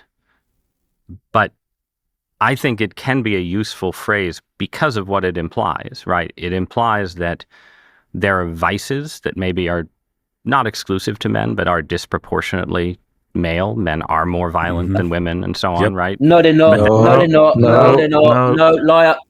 Domestic violence, child abuse stats, elder abuse stats, abortion stats, and fetal alcohol syndrome stats. Shall we bring those up? Yes. Yes, let's bring them up. Yeah. So let's see. So this one is on domestic violence. So men or women? Yes. Yeah. Let's look at the. Yeah. Did you highlight the part we will have to read? I remember it. So it's all the way back in 2016. Here we are. Yeah. So it's from the Center for Diseases and Control. So in relationships where violence was non-mutual, almost 70% of the violence was perpetrated by the woman. So in other words, almost 7 out of 10 cases of mutual violence, the batterer was a female. Yeah. Yeah, and that's a well-known... mistake. I think he means sole perpetrator. Yeah. 7 out of 10 of sole perpetrator cases, the batterer was a female. Yes. Yes. So Murray Strauss discovered this in the 70s, right? An academic, a professor. So this has been known for decades, like 50 years now, right? Yes. So this is not like recent discovery. This has been knowledge that's been suppressed for decades maliciously by the feminist hate movement. They've actually threatened people with terroristic violence, like Erin Prizzi, who like talk about this stuff. And Murray Strauss, he was like stigmatized as well. As soon as Murray Strauss died, feminists were like on forums calling him a wife batterer and a wife abuser with no evidence whatsoever, just lying about him, right? Yes. Okay. So women are more violent than men. Let's look at the fetal alcohol syndrome link. Yeah, there's another one here. The child maltreatment link. Yes. And fetal alcohol syndrome. Yes. So like with this picture and this title. So 1 in 8 women drink during pregnancy. Experts dread the consequences. So it's largely considered a problem of the past. Prenatal alcohol exposure is still a leading driver of disability in the United States. So it's the leading driver of disability. So women are the main causes of disability in children then. They can't even look after their own fucking kids. Yeah, They can't even look... Women select for its healthy genes, debunked. They don't give a fuck about healthy genes. No. I mean, think about this, right? Yeah. Millions of women smoke and drink during pregnancy, and it's known to these women that what they're doing is harmful. So that's intentional violence, actually. Yes. by women that occurs in the multiple millions. Yes. Yeah. So Here's the thing as well. If you criticise women for doing this, I've heard it now. Oh, don't shame them over it. They can't help it. They feel bad about it. Don't shame them. Like, get fucked. Get fucked. They should be forced not to drink and smoke while pregnant. yes. Actually, they should be jailed for doing so. Yes. Long prison sentences. That's another life you're maiming and harming. Yeah. When you drink while pregnant. And here's another graph. So most child maltreatment happens within close relationships. So the victim-perpetrator relationship categories. The dominant category is mothers acting alone by a wide margin. Yeah. That Mother and non-parent, father and non-parent is a tiny minority. Other parents, other categories. Father acting alone. Yes. You've got to understand the father acting alone is not really father acting alone. It's going to be enabled by the mother, just watching on, knowing it's going on. So yeah. So mothers are the leaders in child abuse. Well, at least women are number one at something, right? Well done. No affirmative action needed there. Yes. Clap, clap, clap, clap. Yes. Yes. And of course, there's just the abortion statistics. Yes. That's 20. That's just murder, basically. That's just the beginning of this year. 29 million. We should have said. Have you got that image of the woman, that feminist putting babies in the blender? Oh no, I don't. We'll do that in another video sometime. Yes. We'll link to it in the description because there's women putting baby. They're bragging about putting a baby in the shredder. Yes. A newborn baby in the shredder. Pro-abortion post showing that. That shows you what they really think. Yeah. I remember an image of a woman who had an abortion through the fetus against a wall, celebrating it. Like it's a piece of, like a piece. Gatekeeping murder, basically. We got the right to end life. Yes. We're aristocrats. We're the sovereigns of children. We get to kill them. So you know the amount of millions that the US Army kills since the 1970s? That's like close. The same number. Yes. Yes. And this is from January the 1st. We're not even through the year yet. So 10 years. Oh my God! In 10 years, that's 300 million. Yes. Okay. Pure evil. Pure evil. Yes. And I mean, this also shows like the case with Lindsay Clancy, right? Yeah. There's a lot of women supporting that child murderer. Yes. And a lot of these women basically admit that they're potentially dangerous to children. Yes, they want the right to do it, basically, even though they're not going to do it. It's like, my mother supported mothers who killed their children as well. She sort of sympathised with them and says, "Oh, you're not allowed to criticise them. They're poor and vulnerable." No, they're complete scum. No, actually. And this is not a double standard. There was someone like a couple of years ago trying to have sympathy for a father who committed suicide and took his children with him. I says, no, he doesn't get to take the children with him. No sympathy. So I don't have any sympathy for anyone who does that. I don't give a fuck. Really narcissistic, but women do it like millions of times more than men. Yes. Like, if you're a woman and you feel stressed out and you want to end it, just end it on your own. Don't take your children with you. They're not extensions of you. They're separate life forms with their own separate consciousness and their own wants and needs, and they want to live. Yeah. Yes. Yeah. Yes. Yeah. So Galloway and this other guy saying men are more violent when there's millions of women committing child abuse, child murder, smoking and drinking during pregnancy, committing domestic violence. Again, let's focus on domestic violence. More women attack men and harm men than men who harm women. Period. Yes. So, yeah. Okay. Right. Let's carry on then. And that there are also virtues that are, again, not unique to men, but are sort of associated with masculinity in certain ways. Now, I think you were just So basically, he wants to say those negative things, violence and things like this, that is disproportionately men. But those positive things, they're not unique to men. They're kind of just associated with men.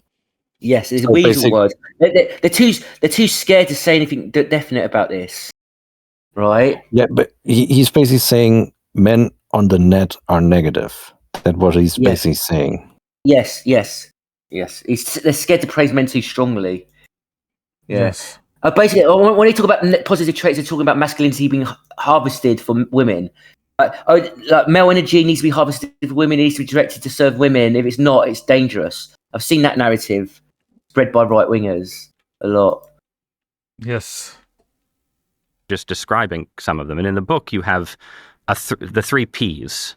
To me, it's your description of virtuous masculinity. So tell me what the 3 Ps are. So provider. I think a decent goal for a young man starting his career is in a capitalist society, just acknowledge the way the world is, and that if you want an absence of anxiety, if you want health care, if you want to be attractive to a mate, you're going to need to have pause. No. That's not being attractive to being a mate, right? Attraction is not created by behavior. Attraction is innate, right?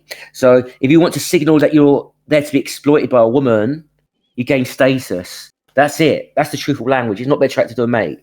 Like attraction is based on looks and pheromones. Yes. And to make yourself economically viable, and that might be getting viable to be exploited by a woman. Yeah. Also, again, he's pushing this meritocracy bullshit. Yeah. So there's a lot of hardworking men out there. Yes. And they have also plans for the future, right? Yeah. But they're not getting anywhere because they're born into a lower class position. Okay. Yes. There's all kinds like these rich people and these libertarians, they make it always seem like, oh, it's just a lack of effort, or it's like a lack of merit or mindset, some bullshit like it. No. Yes. It has nothing to do with it. There's dumb, rich people, Nepo babies, right? Born into rich families. And rich people network as well and uplift each other. Like you get these CEOs who fail and then they get another CEO job with another company because they network, right? They're a class and caste that support each other. Okay. Yeah. Like poor people don't have that. Okay. And again, he's men are unfairly evaluated by the status. He says, I'm paraphrasing, he said so earlier. Now he's saying, now he says, you got to get status. So he's contradicting himself again. So let's carry on. A trades license, getting a bachelor's of arts, just working real hard, whatever it might be. That you're no. Because if you get status and you get lucky, you don't have to work hard. So again, hard work does not necessarily lead to status, right? Okay, you just need the status. Get lucky, get status. But might as well. You know what? Just try and get a YouTube channel blown up. I think that's your best chance as a man to get sex. To be honest, in a lot of ways, right? Get 1 million subs, bro. Yeah. Okay. Even that is also based along class lines, actually. Yes. A lot of it's astroturfed. Like rich people astroturfing each other, their YouTube channels and promoting each other, right? Or knowing someone within YouTube. It's astroturfing. Yes. I was being facetious when I said that, by the way, because it's luck. It's like it's trying to win the lottery, and it's a very competitive field now. So yeah, be economically viable. And by the way, that plan will change, but you have a responsibility to develop some sense of a plan for economic viability in a capitalist society. No. Society has to be structured so men can get status easily and they can have decent lives. They shouldn't be living in a dog eat dog world. Yeah, and women should be selecting men based on their looks and their pheromones, not on their status. Hypergamy should be stigmatized. So when was the time America boomed the most? Was it like during the GI Bill and all these like new neighborhoods being built and jobs available? Before union busting and wages stagnating as well. Yeah, it's government spending, it's welfare, it's government programs, social programs. Yes. It's minimum wage. Yes. And we need guaranteed employment, right? Yes. Like this, it's disgusting, like job hunting and getting no replies and getting no job interviews, like for months on end. Like this is soul draining. So it should be way easier to get jobs. And it shows the prosperity that existed. It's actually getting strangled out by capitalism. So yeah. Once you develop a series of strengths, it can be character, it can be kindness, it can be economic. No. So it can be character, it can be kindness. Okay, women don't give a shit about character or kindness. It's economics and status. Yeah, this is bullshit. Yeah. So he's talking out both sides of his neck, right? So if you're a kind, unemployed man, you're not getting pussy, are you? Okay. Character. What is even character anyway? Like, Like, kindness. Okay, so there were serial killers who got love letters from women in the hundreds. Yes. But you want to talk about kindness? Yes. The next move is to protection. It's a tragedy to me that women don't feel safe on the New York subway. Women shouldn't cross the street. Non sequitur. It's just like, okay, what's this got to do with anything? Women don't feel safe on the subway. Men get attacked more on the subway. A woman gets attacked on a subway, people are more likely to jump in to protect her. If a man, he's on his own. Yeah, this is a non sequitur. I don't give a shit what women feel, to be honest. The privileged class feeling unafraid is no concern to me whatsoever. No. Yeah. If a pampered aristocrat is neurotic about the peasants uprising against him, I don't give one flying fuck. Yeah. Yeah, I mean, there's in the UK, there's like cases of gangs of girls beating up old men, right? Yes. And setting buildings on fire. Yes. They're GTA protagonists now, right? Grand Theft Auto protagonists go around attacking men, causing chaos. They probably don't even get charged. They get taken to the police station and just dropped off and told not to do it again, right? Yeah. I wish that was a joke. It's true, almost. It's like... Yes. Yeah. Group of young men that should cross the street to be around young men. Your job is to protect. Who breaks up fights? No, it's not. No. It's not my job to protect. Go fuck yourself. Society hasn't protected me. I'm not protecting women. Yeah, women have lots of social power. They could protect men. If even 10% of women spoke out against feminism or fought against it, they could end it. But they don't care. So what we owe women nothing. We owe them nothing. Yes. Yeah. Women actually owe men reparations. Actually, women have to pay a hypergamy tax and an oppression tax if we ever win. They have to pay taxes to compensate. Men need compensation paid for by women towards them. Yeah. Yes. Big, strong men. Who starts fights? Insecure people who don't like themselves.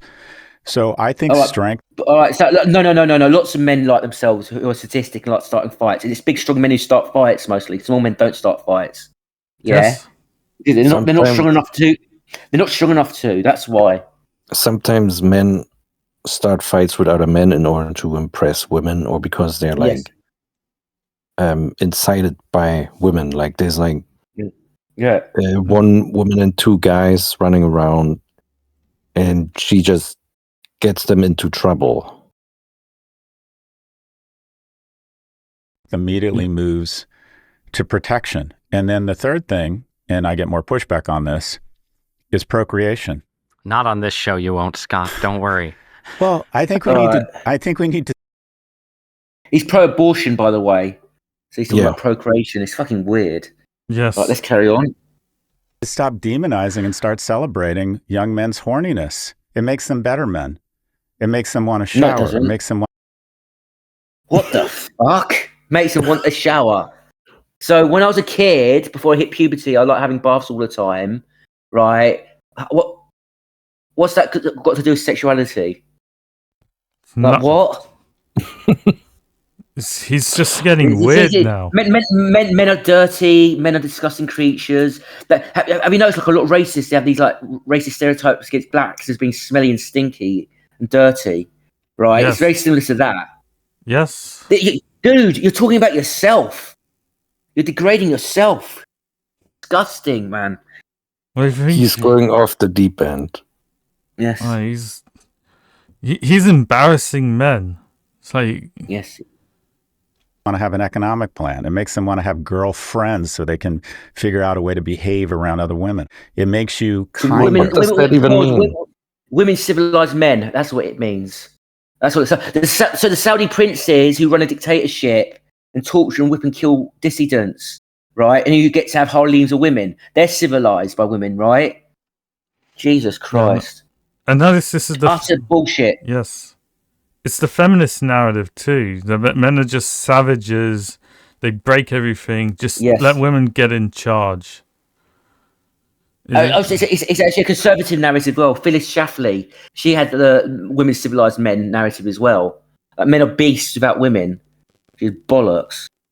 Yes. Yeah, it's like when we look at like the most reproductively successful men in history, they were like warlords. They were like thugs and very violent men. Gangsters, yes. Yeah. CEO billionaires and stuff like that, yes. Yes. My first girlfriend told me that if I didn't stop smoking pot every night, she was going to stop having sex with me. And guess what? I stopped smoking pot. A movement I hate. Pause. That's very manipulative and controlling behavior, right? Very manipulative. Disgusting. That's actually so you're not allowed to. Like, men are actually allowed to withdraw sex from women and manipulate them, or they're not allowed to use economic coercion for sex, quote unquote. They're not allowed to go around sex whatsoever for behaviour, but women are. Okay, so what you should have just done is found a druggy girlfriend who liked pot. Yeah, if you had any spine, you should have said, "No, fuck you. I like smoking dope." Yeah. Yes. What a loser! Like, if you wanted to stop smoking it should have been done for its own sake. What a loser! Hey, it's like he's demonizing men on podcasts now to just get a little bit of power back in his life. Like, how do you explain this? A guy like this? Yeah. I hate the incel movement. I think it is such bullshit. This notion that women have such high standards that they can never be successful. Well, welcome to the work week, boss. For 99% of history, 99% of men have been involuntarily celibate for 99% of the time. There are a few men that wouldn't rather be doing... So he's celebrating men being dyslexed. It says, welcome to the workplace, boss. So he's saying you have to work and earn women. He likes that. He's validating it. So he's validating hypergamy. So before it's bad that men are judged by their economic viability. It's unfair. Right, and now it's good now suddenly, and hypergamy is good. So he's a two-faced weasel. Yeah, and also, and I'm going to say men should be able to say, because I'm going to say this: I'm angry at women for deselecting me due to my economic viability. I was economically sabotaged. I was child abused. I was put into children's homes. My education was sabotaged. So I was economically sabotaged and I was sexually sabotaged, and I'm angry at it. And I hate women for deselecting me because I know there's women who found me attractive who still deselected me. And the few women who have selected me, they've dumped me because I'm too poor to have a long-term relationship with. Right? I've got every right to be bitter at that, being denied intimacy that I would have gotten otherwise. Yeah. The only valid criteria for intimacy is physical attraction. Period. Men have every right to be angry at being cut off from that. It shouldn't be a shocking thing to say. Yeah? Yes. Also look at his whole message, or how he positions himself as some kind of empathetic guy and as some kind of champion for men and for men who struggle. But then he says he hates incels, who are men who struggle. So he just has a mask-off moment here. It's angry, deselected men. Let's be honest about it. Men are angry at being deselected because men want intimacy and they want women in their lives. And it makes them angry. It humiliates them, right? It frustrates them, right? It compounds their social isolation and makes it worse, okay? A lot of incels are weird and got weird ideas, but the frustration is valid. The anger at being deselected is valid because it's socially structured deselection, a lot of it. If the social structure was different for a lot of these men, they'll be selected again. So they've got every right to be angry. Yeah. Yes. Something else more right now than having sex.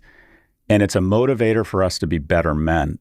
No man has the right to reproduce. No. Bullshit. Elon Musk's not a better man. He's a right-wing Nazi, right, who's a welfare baby as well, getting government subsidized industry, Right, the Saudi princes are not better men. Gangsters, who's more likely to be selected by a woman, a gangster or an unemployed man? It's a gangster.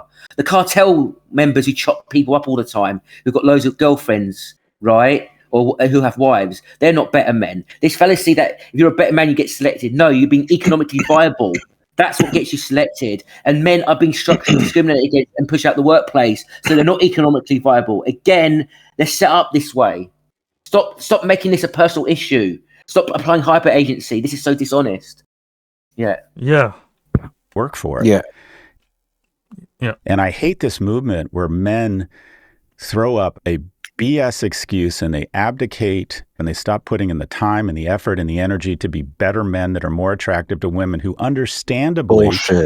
Bullshit. Okay, men are being discriminated against in the job market. Women have affirmative action. They're being pushed out of higher education, you lying piece of shit. You're a lying piece of shit. How dare you gaslight us like this? Be better men. Fuck you. Like, be better men and get divorce rates, alienated from your kids, right? Like, what the fuck are you on about? No, women, stop being hypergamous. Yes. Yeah, I mean, look how... Again, I want to emphasize this. Women are hypergamous. They deselect low-status men, but they structure society to deny them status and push them out of the workplace. Yeah? It's evil. It's pure evil. Yes.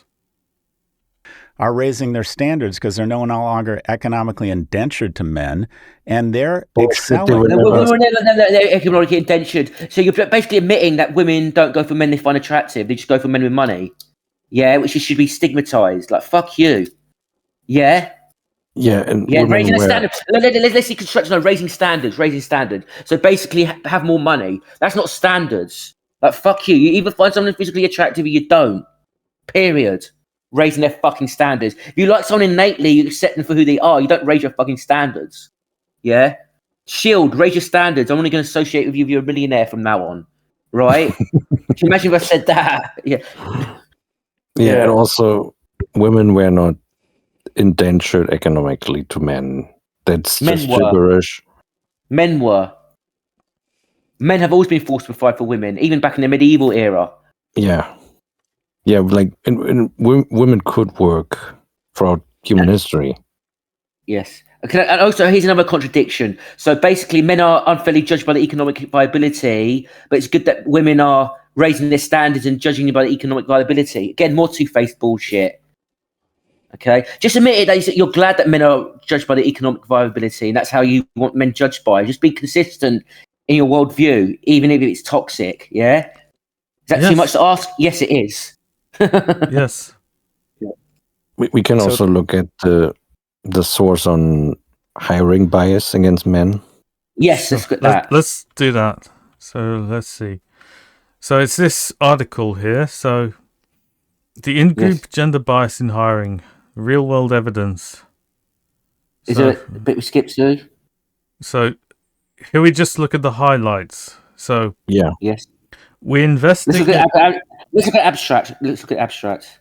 The abstract first, or the highlights? Yes, no, highlights. We don't need to look at the highlights. That's okay. Fine. Look at that. All right. Here's the abstract. So we investigate in-group gender bias in real-world hiring decisions by combining administrative data with data from a large-scale field experiment on hiring, in which fictitious resumes with randomly assigned information about gender were sent to Swedish employers. Our results suggest that women, female recruiters or firms with a high share of female employees, favor women in the recruitment process. In contrast, we do not find much evidence that men, male recruiters or firms with a high share of male employees, favor men. And so there's the abstract. And therefore we can conclude that there's structural discrimination against men in the hiring process, because there are more women in human resources and recruiters, female recruiters. Yes. Ryan. Yes. Any more details down in the article we need to read? No, I think we got this covered. Yes. Right. Let's so carry on then. Like what Scott Galloway said, like yes, about pulling yourselves up by the bootstraps, just working harder. Yeah, Yes. good luck with that when you're discriminated against in the hiring process. Yes. Yes. There's even AI discrimination in the job market now. So yes, Yeah. AI has been shown to have a pro-female hiring bias across multiple AI models. Google's, Elon Musk's, Grok, Meta, yes, like all of them. And also across all kinds of jobs, even jobs where men tend to work more. I'm going to tell you something. If men weren't physically stronger than women, the male unemployment rate would be almost 100%. I'm not joking. They'd push more men out of work. Yes. So it's literally the jobs that need doing that women are totally useless in. Yes. They have the right to have higher standards. So the incel movement and everything associated with it is pretty much by definition a movement for men who feel like they're not succeeding generally. For men who are succeeding... No. It's not they feel like they're not succeeding. They are not succeeding. Right? If they're sexless and they want sex and they want girlfriends, they want relationship, they want validation, they're not succeeding at that. It's not the feeling. Don't use weasel words. Yeah? Yes. Right. Who are sort of attractive in the dating pool. If you're telling them, go out, have sex, be horny, whatever, right, whatever else, how do you get that to be connected to protection and providing rather than just being a different P, right, which is predatory, right? And I don't mean... The thing is, so if he's meant to be a left-wing Democrat, why is he talking about protecting and providing? Aren't men and women equal, right? Like, get rid of gender roles, they should be supporting each other. It's bullshit. So you're basically admitting women won't support men when you tell men to protect and provide. Like, what are men actually protecting? I don't like that euphemism. It winds me the fuck up, protecting. What the fuck are they protecting? Yeah. He's basically saying they should just beat other men up. Yes. Yes. So that's a lot like what a lot of the when women claim they're afraid or in danger. That's usually it. It's a call for violence. Yes. To be clear, I don't mean like rape and sexual assault predation. Just I just being mean a player that's not feeling. just treating women badly in a dating market. That so pause. Women actually treat men much worse in a dating market than vice versa, right? Because women have all the power in the dating market. So be horny, try and have sex, but don't complain about it if you're deselected, and also don't be a player because that's taking advantage of women in some vague, nebulous way, predatory way. Don't be vaguely predatory and nebulous. So this is feminist logic right here, right? Vague language. Yeah. What does he mean, treat women badly? What does he mean by that? Like, he never specifies. He said that he doesn't mean rape or sexual assault. Right. So what does he actually mean then? It means don't be a player, bro. That's what he means. Don't somehow... it's just bullshit. Bullshit. Yes. So it's like the player is the man who actually earns and can bribe a woman. So... The player is like stereotyped as like an attractive man who humps and dumps, right? Yeah. So how dare... So basically, they don't like the idea of a man having like equal sexual power to women. Basically, that's what a player basically is when you think about it. Don't have equal sexual power to women. How dare you know your place? Be ultra respectful and don't quote unquote use women. Yeah. Okay. You corrected me there. Yes. It's like in the end, the player is just on an equal field to an average woman. Perceived equal field. Perceived equal field. Yes. Yeah. Like, God damn. Because all these other men are failing. What I would say is that one, you're talking about a minority of people, and not all men, right? As they say. Like, well, that's the most groveling term ever.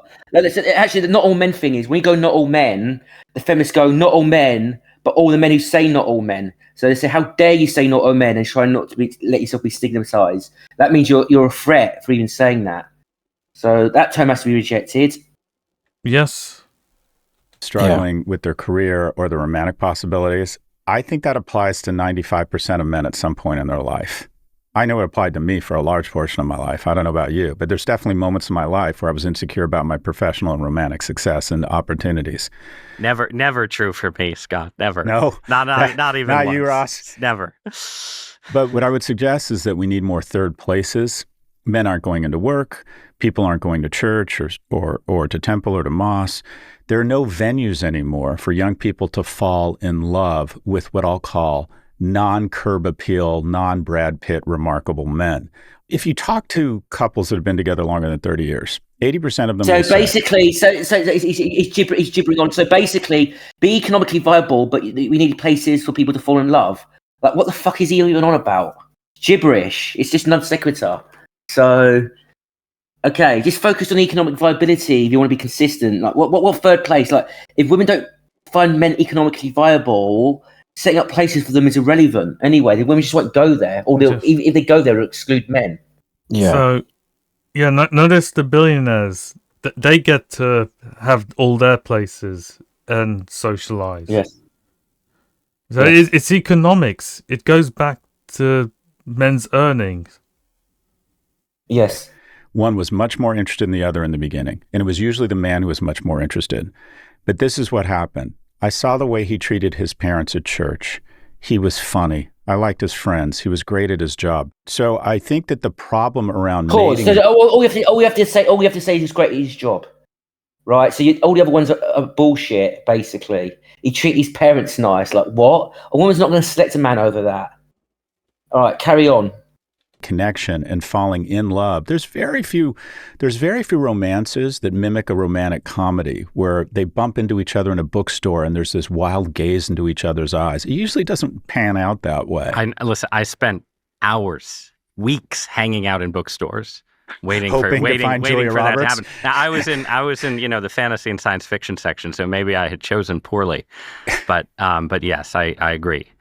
But so is the argument then that basically if you have this sort of potentially predatory male elite that's doing well, one of the best ways to fix... doing well, pause. So basically, do well, but be elite, have surplus value as a male, but they're also predatory as well. Do you see how that's a double bind? Yes. So if you're a low status loser, you can't get the girl, stop playing and stop whining. But when you're high status and you're elite and you get women, you're predatory, right? Yes. It's such bullshit. It's a no-win.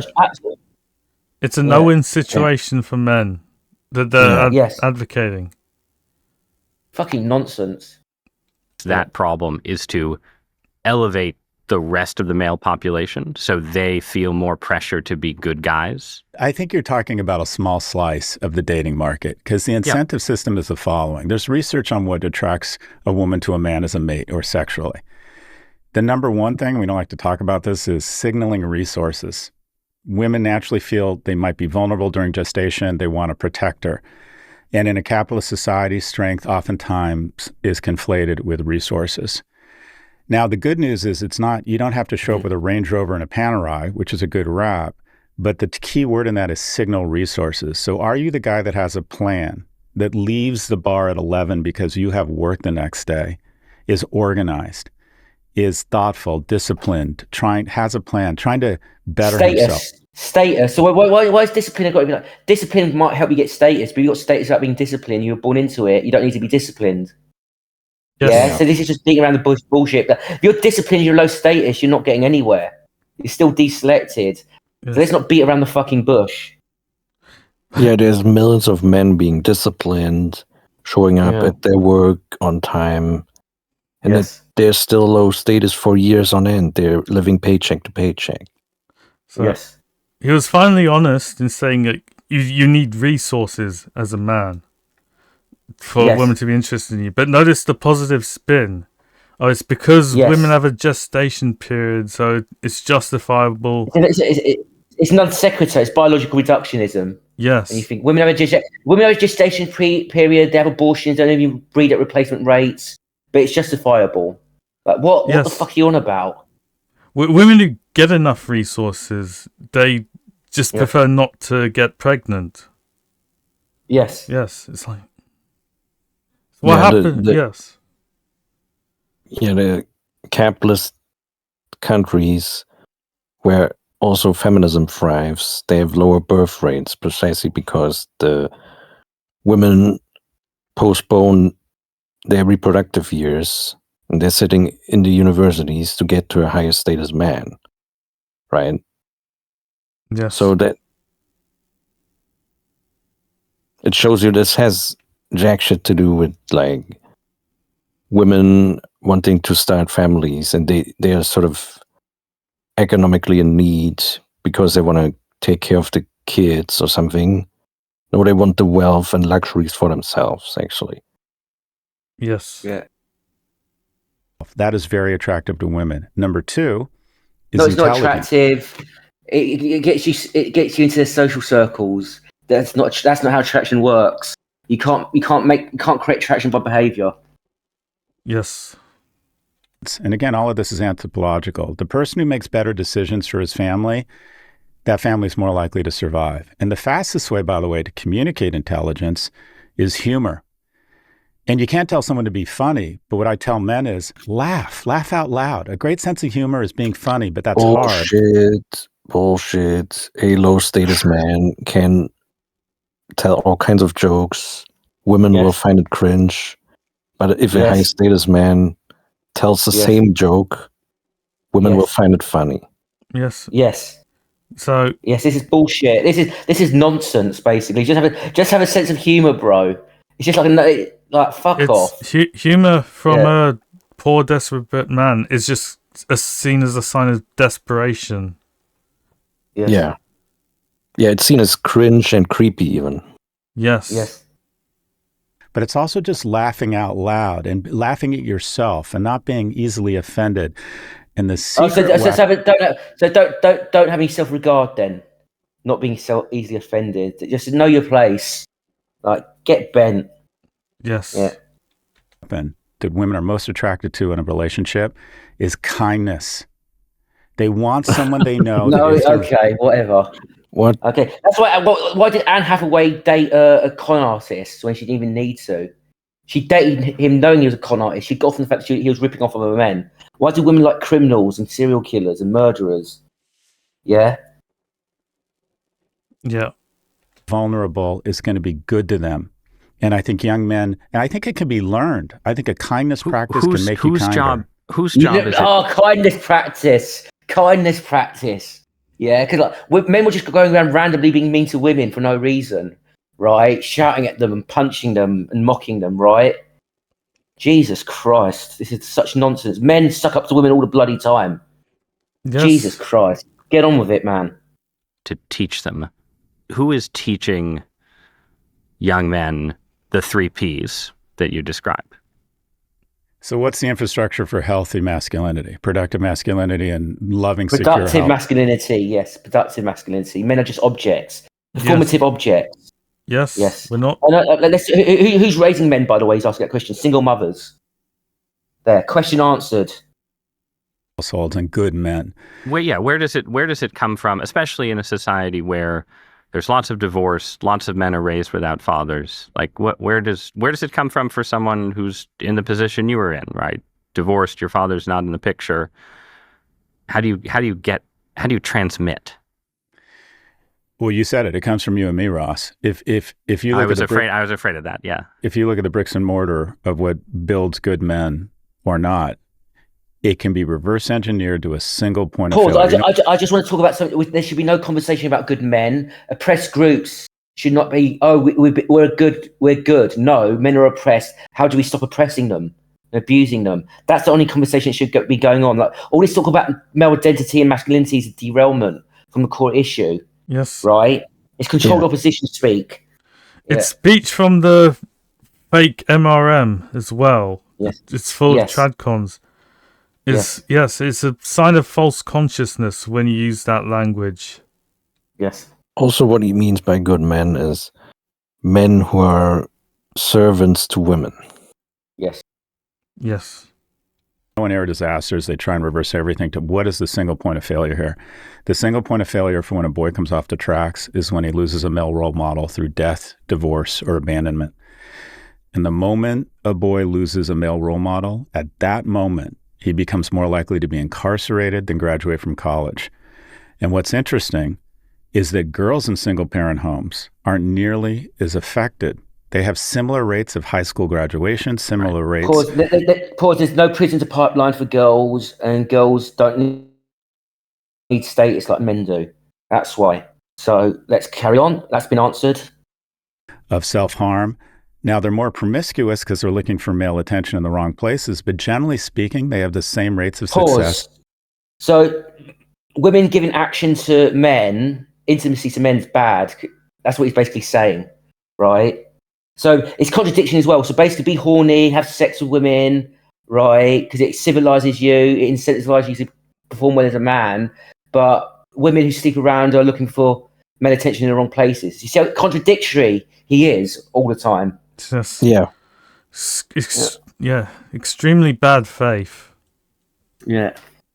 This dual parent homes, what it ends up is that while boys are physically stronger. So if boys have worse outcomes in dual parent homes than single parent ones, right?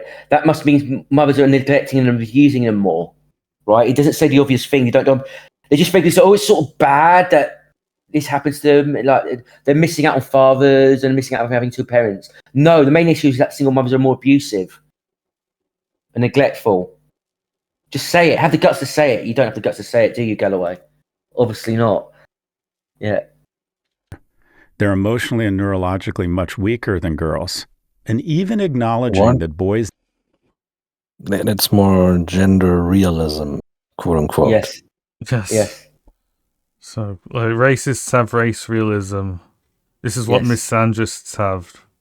Yes. Sex realism. There's going to be more of this. There's going to be more of this because they're going to have to justify and codify the oppression of men. So they're going to use a biological reductionism to explain it.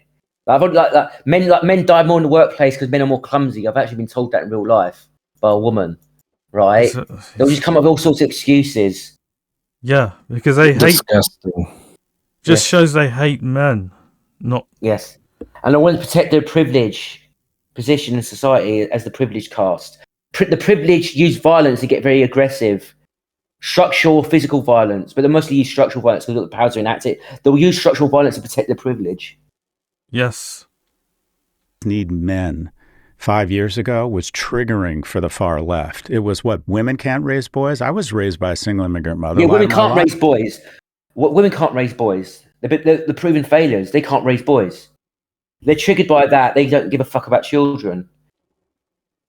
Yeah, They can't raise boys. They're failures. They're child abusing narcissistic failures who should be ashamed of themselves. Women should be ashamed of themselves collectively. I'm sorry. Yes. But she immediately got men involved, and just who are those men? Like, who are the most important men in your life growing up? I still stay in contact with some of my mom's boyfriends. There was a guy across the hall who noticed that I was being raised by a single mother, and he used to come over with his girlfriend and say, "We're going horseback riding. Do you want to come with us?" I joined the Boy Scouts. Larry Nobler, a chemistry teacher, used to invite me over to wash his cars with his boys.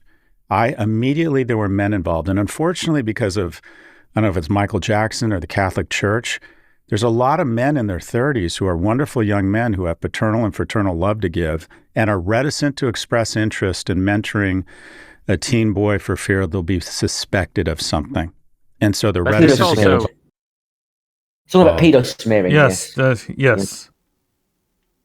I mean, there is also a dynamic, right, where it sounds like you were fortunate.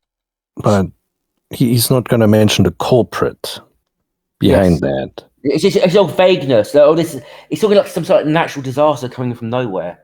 No systematic structural analysis. Yeah. Of the social, economic conditions men face. And also, he's not mentioning how the Boy Scouts are undermined by feminism, how they're invaded.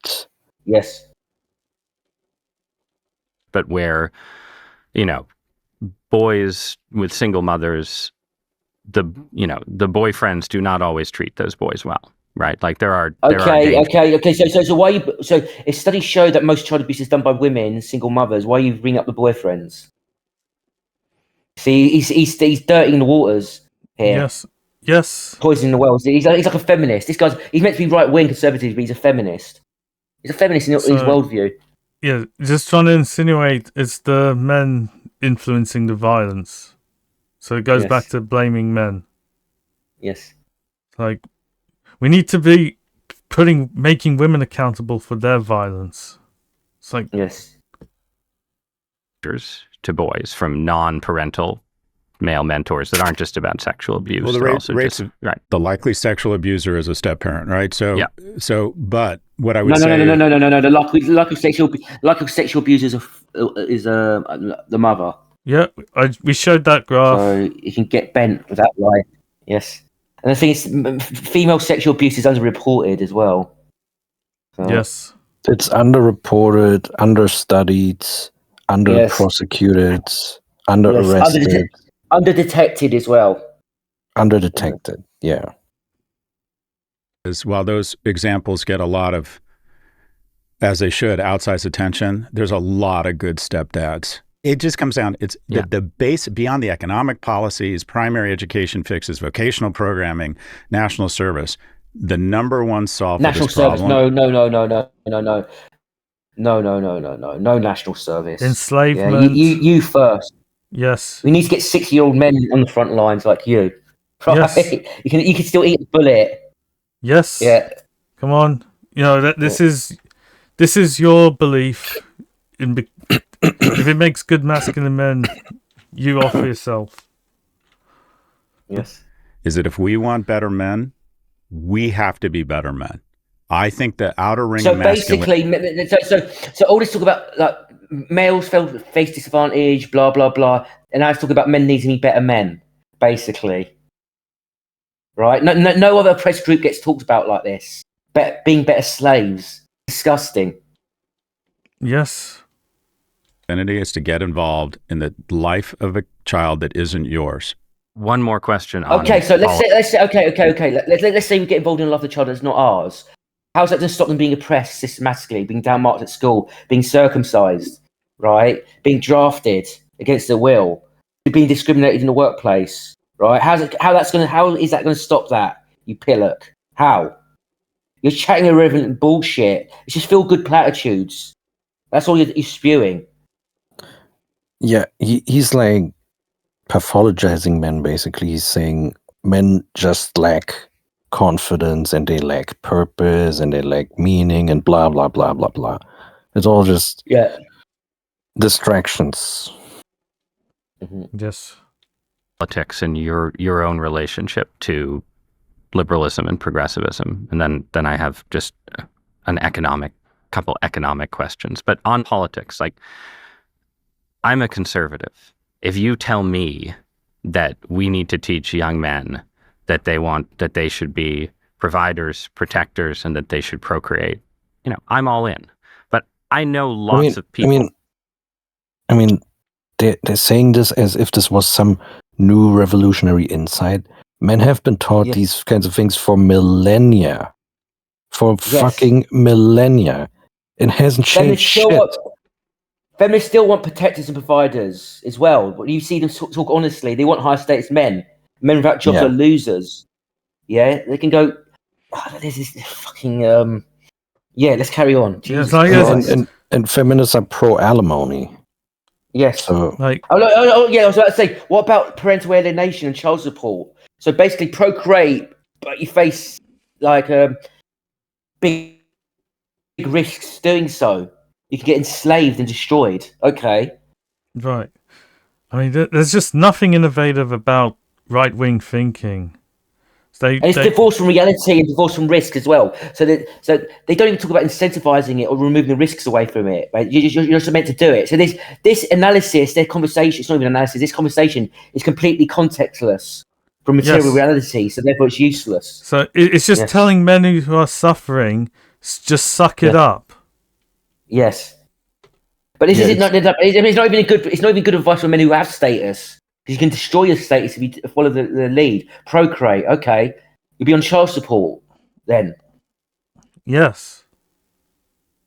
Lots of parents who don't consider themselves part of the far left, who just consider themselves sort of, normal liberal, progressive people who I think would just be kind of allergic to that formulation that says, oh, there's something distinctive about protection that we want to teach our sons that's maybe different from what we teach our daughters. Imagine someone who isn't on the far left, but they're just they're a Kamala Harris. This has nothing to do with left-right politics, basically. Yes. So they're just jabbering on irrelevant bullshit. Yes. Let's carry on. His use of the term far left is vague and nebulous.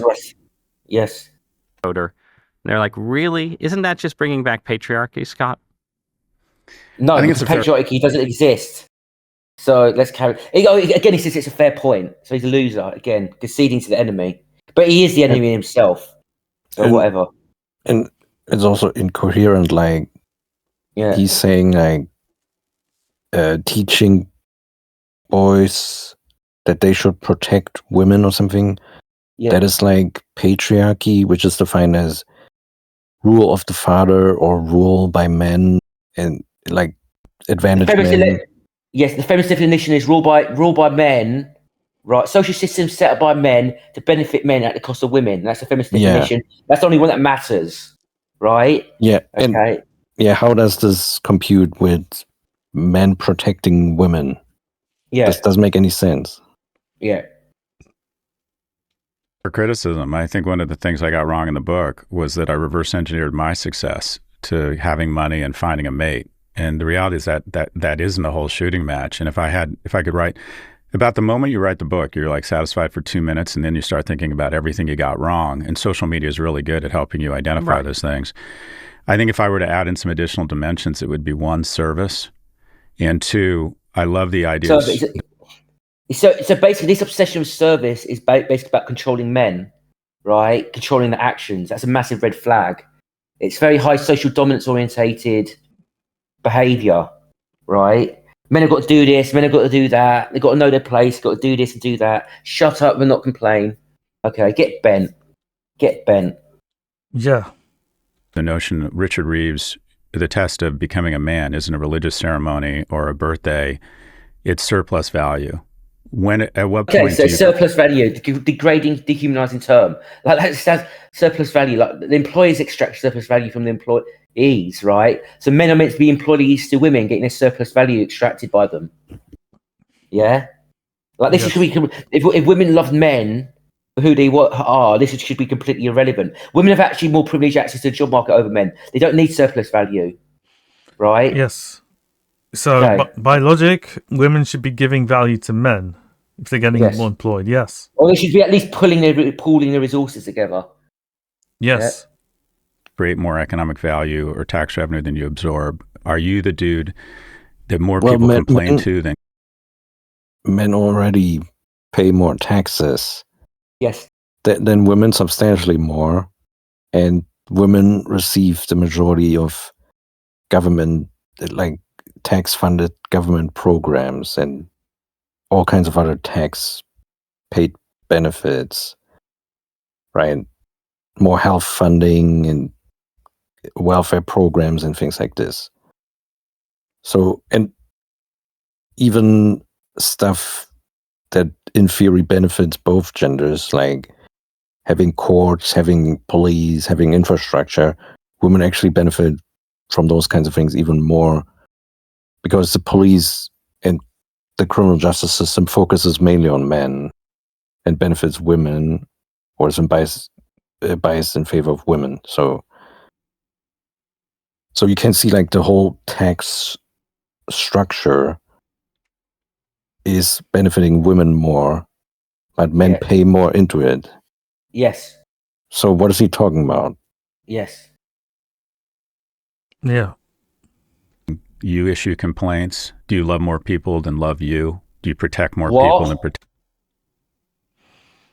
You protect more people than protect you. Like you said, you love more people than you love you. So just give and expect nothing in return. Like, get fucked. Like, I mean, he's making it seem like there's like millions of men being leeches or something. Yes. Drains on the sense system. Yes. Right? Like, shouldn't he be looking at women then, like, who are more guilty of that?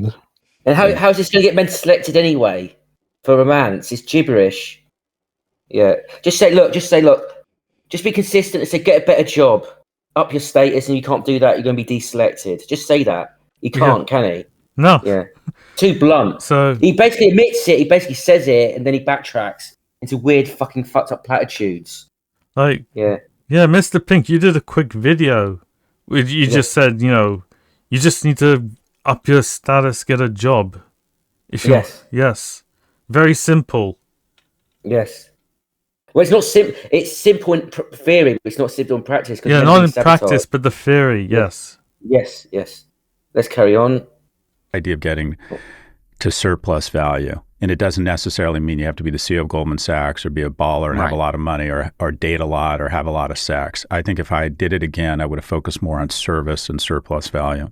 But you're still trying to... No. Get rid of the service bullshit. Just say surplus value. Status. That's what it means. I wish I should have focused more on status. That's what he means. So... Yes. Full progressives towards... I guess just a slightly less gender interchangeable view of the sexes. I think that's... I think 95%. I think that's what you're trying to do. Look, okay. No matter what, hostile reactions you got. Put a bunch of 8-year-old boys and 8-year-old girls in a room, put dolls and cars and Hot Wheels in a room and see what happens. And I think that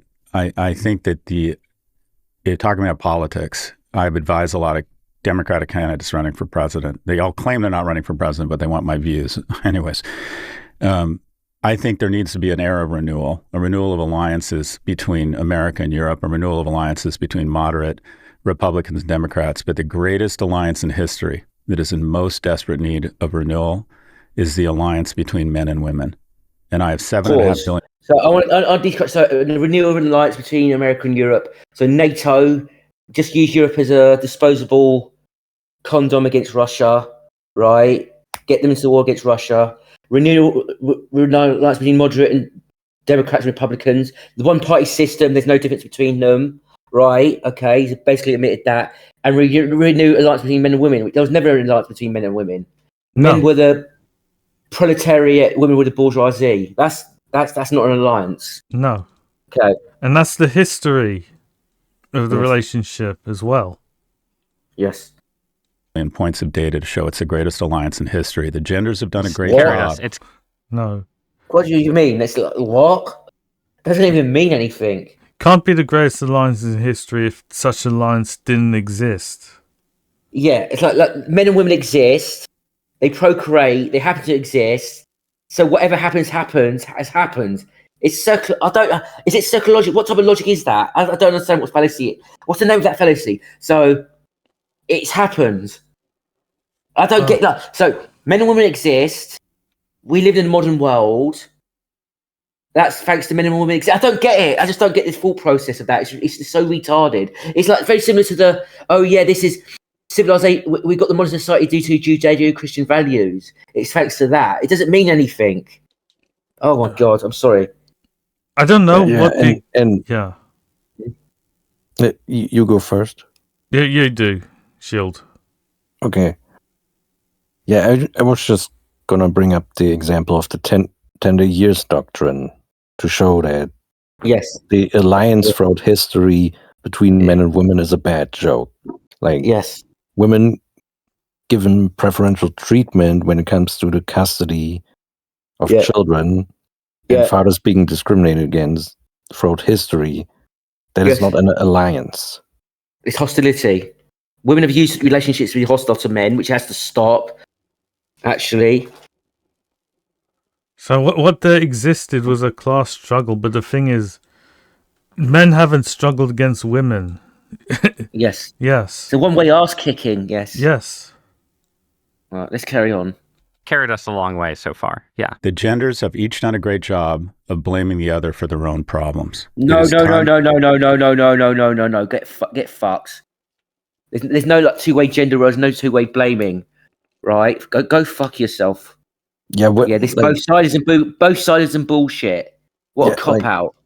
Usually, when men blame someone for problems, they blame another group of men. They blame elite men, which they did so themselves. This guy's a rich guy, according to him. He's successful, and he still attacks elite men. So he's attacking himself. The lack of self-awareness is disgusting. They talk about predatory elite men. So is he a predatory elite man then? Right, taking advantage of his wife. Idiot. Yes. They don't even think what they're saying half the time. They're just like whatever comes from their male hostile lizard brains, they just spew out mindlessly. Yes, it's like they got a string of words that they can say and sound appealing. That's really all they're saying. Yeah. To realize empathy is not a zero-sum game. Civil rights did not hurt white people. Gay marriage didn't hurt heteronormative marriage. Women and our society aren't going to continue to flourish if men are flailing. They are flourishing. They're actually more successful than ever because men are failing. Their privilege is at the cost of men, actually, right? Yes. So this is a lie. Yes. Yes. It's something we've got to be honest about. Yeah. Young men the way we have finally and deservedly started celebrating young women. Okay, let's now. No, women have not done nothing to be celebrated for. So they're celebrated too much as it is. Okay, carry on. Pessimistic economic question. Mm-hmm. I look at the data for job creation, and the American economy is creating jobs in healthcare sectors, service sectors. It's creating jobs that right now are disproportionately held by, and the people disproportionately interested in them are women. But no. Let's get rid of this interest bullshit. That's just issues. Men take whatever job they can find. Do you think men are interested in being sewer workers, right? Working in the sewers? No, they take it because that's all they can get. If they could get into the nursing field, they'll take that as well, right? So this is bullshit. Yes. Okay. He's admitting the fact that women gatekeep job positions from men. Yes. Seem like and also, like, no matter what president, because there was like this propaganda that Trump was gonna do better than Biden on men's issues, but as you can see under Trump, there's like all kinds of jobs going to women and less jobs for men. Yes. And he's all for like more aggressive policing and especially on immigrants as well. Yeah. There is something anti-male about the trajectory of the economy, and you either need the economy to be different, or you need lots and lots of men who are willing to become nurses. And I'm just it's nothing. Men are willing to be nurses.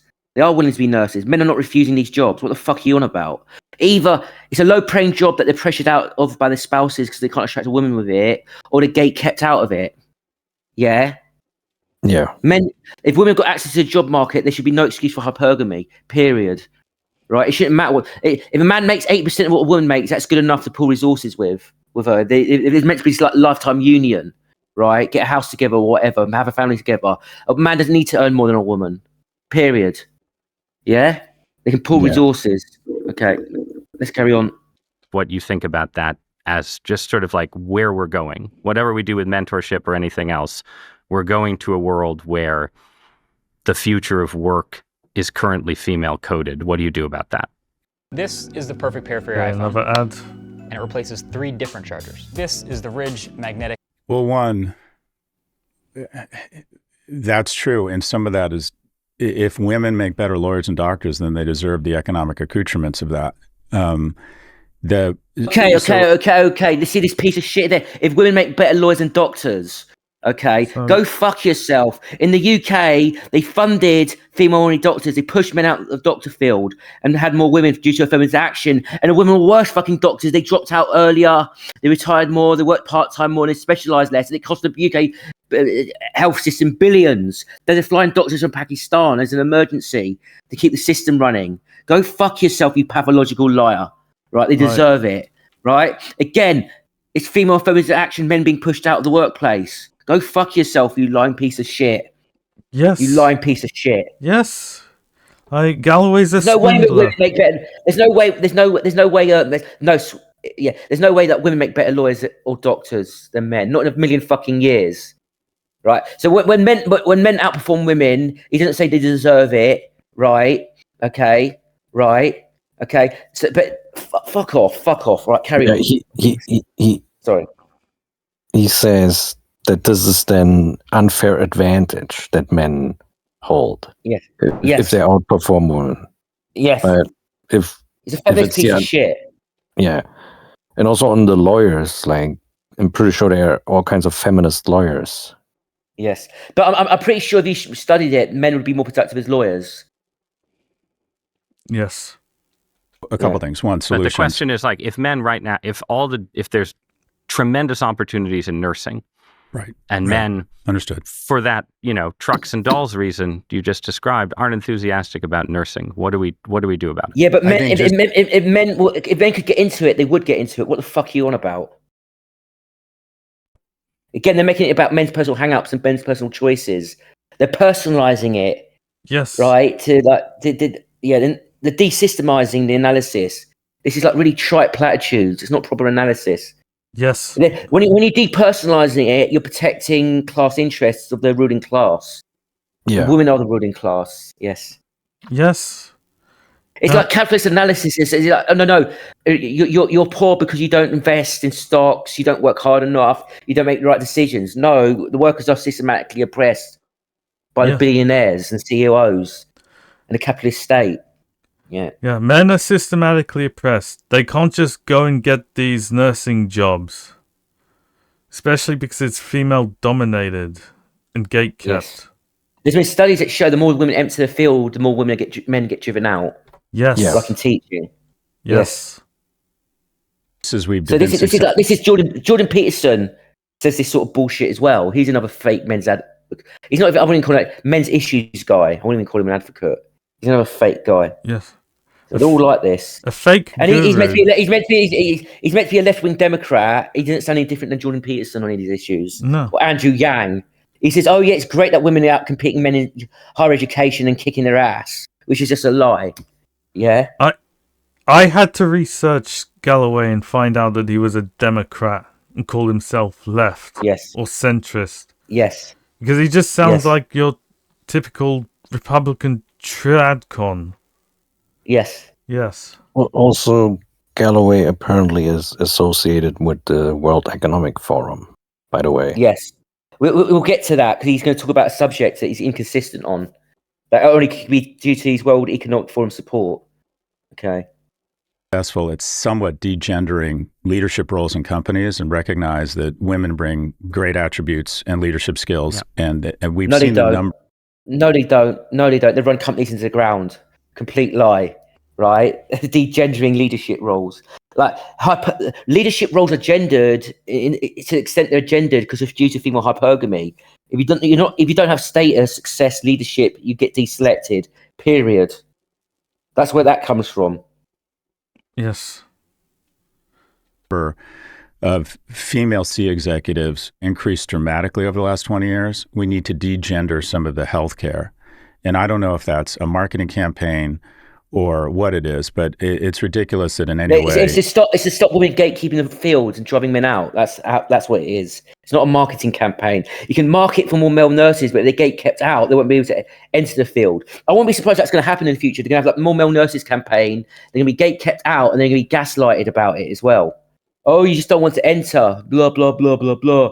Fragile masculinity, blah, blah, blah, blah, blah. That's what they'll just do. I wouldn't put it past the system to do it. Yeah. Mm-hmm. It's less masculine to be a nurse. I'm less sanguine as you are, less pessimistic, because I think all of the CapEx spend, mostly tied to AI, is going to create a boom in vocational jobs and trades jobs. No. Bullshit. So, okay. AI is going to create a job boom. Bullshit. The AI bubble's going to burst probably anyway, so he's talking shit. More sure of it than ever, especially since he supports it. Okay? Yes. So he's just going to tell men to get into their trades like good little servants and know your place. Do the physical labour. So that they use AI. Yeah. So the part of South Africa is going to have a labour boom for black people because they could build more military bases and stuff. So they need black labourers. It starts saying that. Yeah. Yeah. What I was saying was that AI, they want to use AI to replace human talent, like art or code, programming and coding, or managing, or bureaucracy positions. Yes, paperwork positions. Yes, so it's stealing men's jobs, not creating them. Yes. Disproportionately benefit young men. Good. So, all right, because that was my follow-up question. What does AI mean for the economic picture for men? So, say more about that. Is the AI? There's AI. Have we got a link to that? The AI actually discriminates men in workplace hiring. So we do. It should be available. Right. Let's see. Yeah. Here it is. So the study finds LLMs are biased against men in hiring. Mm-hmm. I can't remember the exact term LLM. Language learning machines. Language learning machines. Yes. Large learning. I thought it's language learning machines, not large. Language. Yeah. Yes. Yeah. Okay. So all the major models recommended female over male candidates in a recent study by AI researcher David Rosado. So that's all we need to know. Yes. Yeah, that's all we need to know. That's fine. Yeah, pretty much. And also this is in all kinds of jobs, like I was saying before. Yes. So this is not just like nursing or stuff like this. Yes.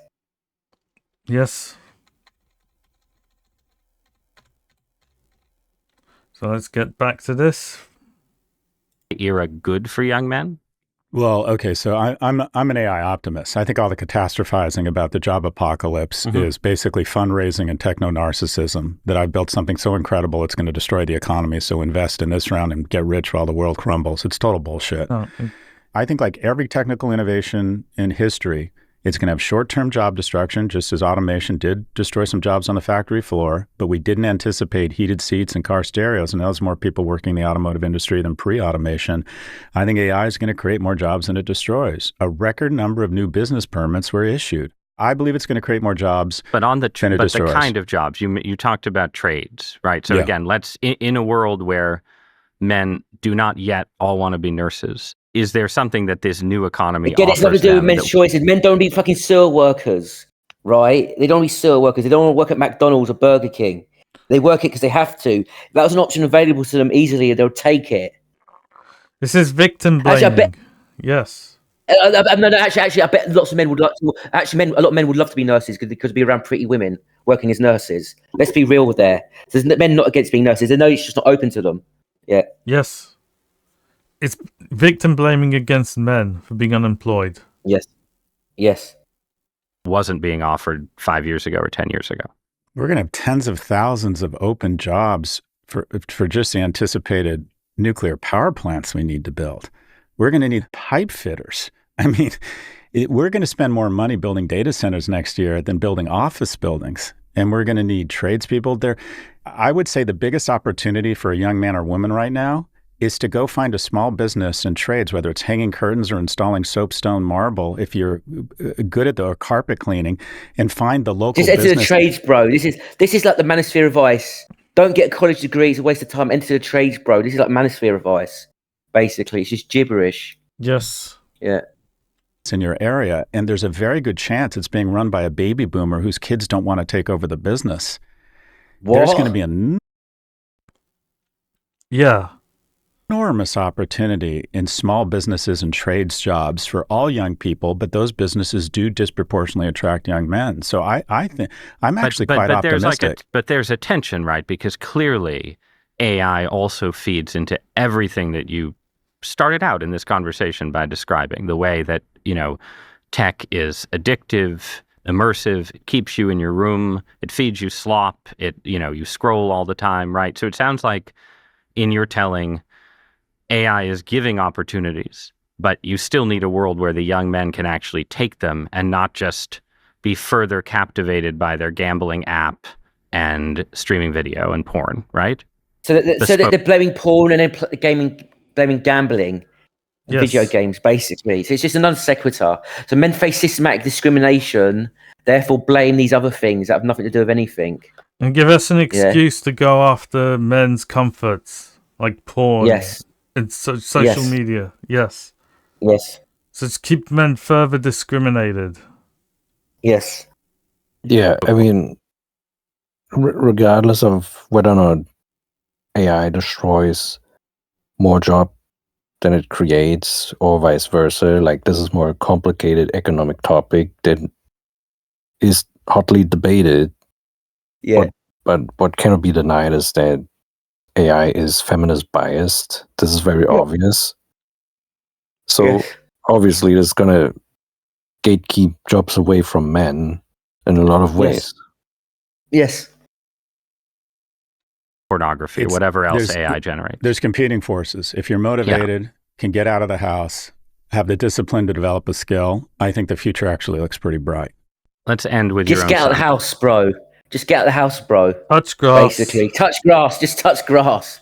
Shower, brush your teeth, touch grass. You become a millionaire like me. Okay. This is such asinine advice. Yes. Tell me. I mean, you can tell me anything, but I'd like to know, one, how you think they're doing. One is in high school and one's going off to college, right? And two, what, for them in particular, don't generalize, be specific. What are you most worried about? This scope is the most savage gadget I've ever seen, but Skipping because of its ad. insane zoom power, it might get banned. I come from a position of privilege because a lot of the things we talk about are largely assuaged or abated with money, is the reality. And look, I just sure, but I come from a position of privilege too, and I have a lot of kids, sons and daughters, and every family has. So I thought it was all about the effort. Yes. What happened to that? Yes. It's like the mask slipped. Yes. Temptations and issues and inherited things, and I just want to know, in the Galloway family, what do you worry about? Oh, hands down, the phone. Biggest source of tension and anxiety. I wrote a book on big tech. I'm considered someone who understands more than your average bear about technology. The phone is the biggest source of anxiety in our household.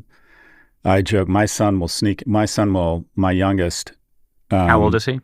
He's 15. Yeah. And he's better now, but during COVID. When did he get a phone? Way too early. Way too early. I screwed up. He doesn't answer. Yes. He doesn't answer. I said probably like 10 or 9, something stupid. Like, if you give your child a phone now, you're an idiot as a parent. Like, kids don't need phones. No. Until they're 16. Yeah. Yes. Yes. And during COVID, he developed device addiction.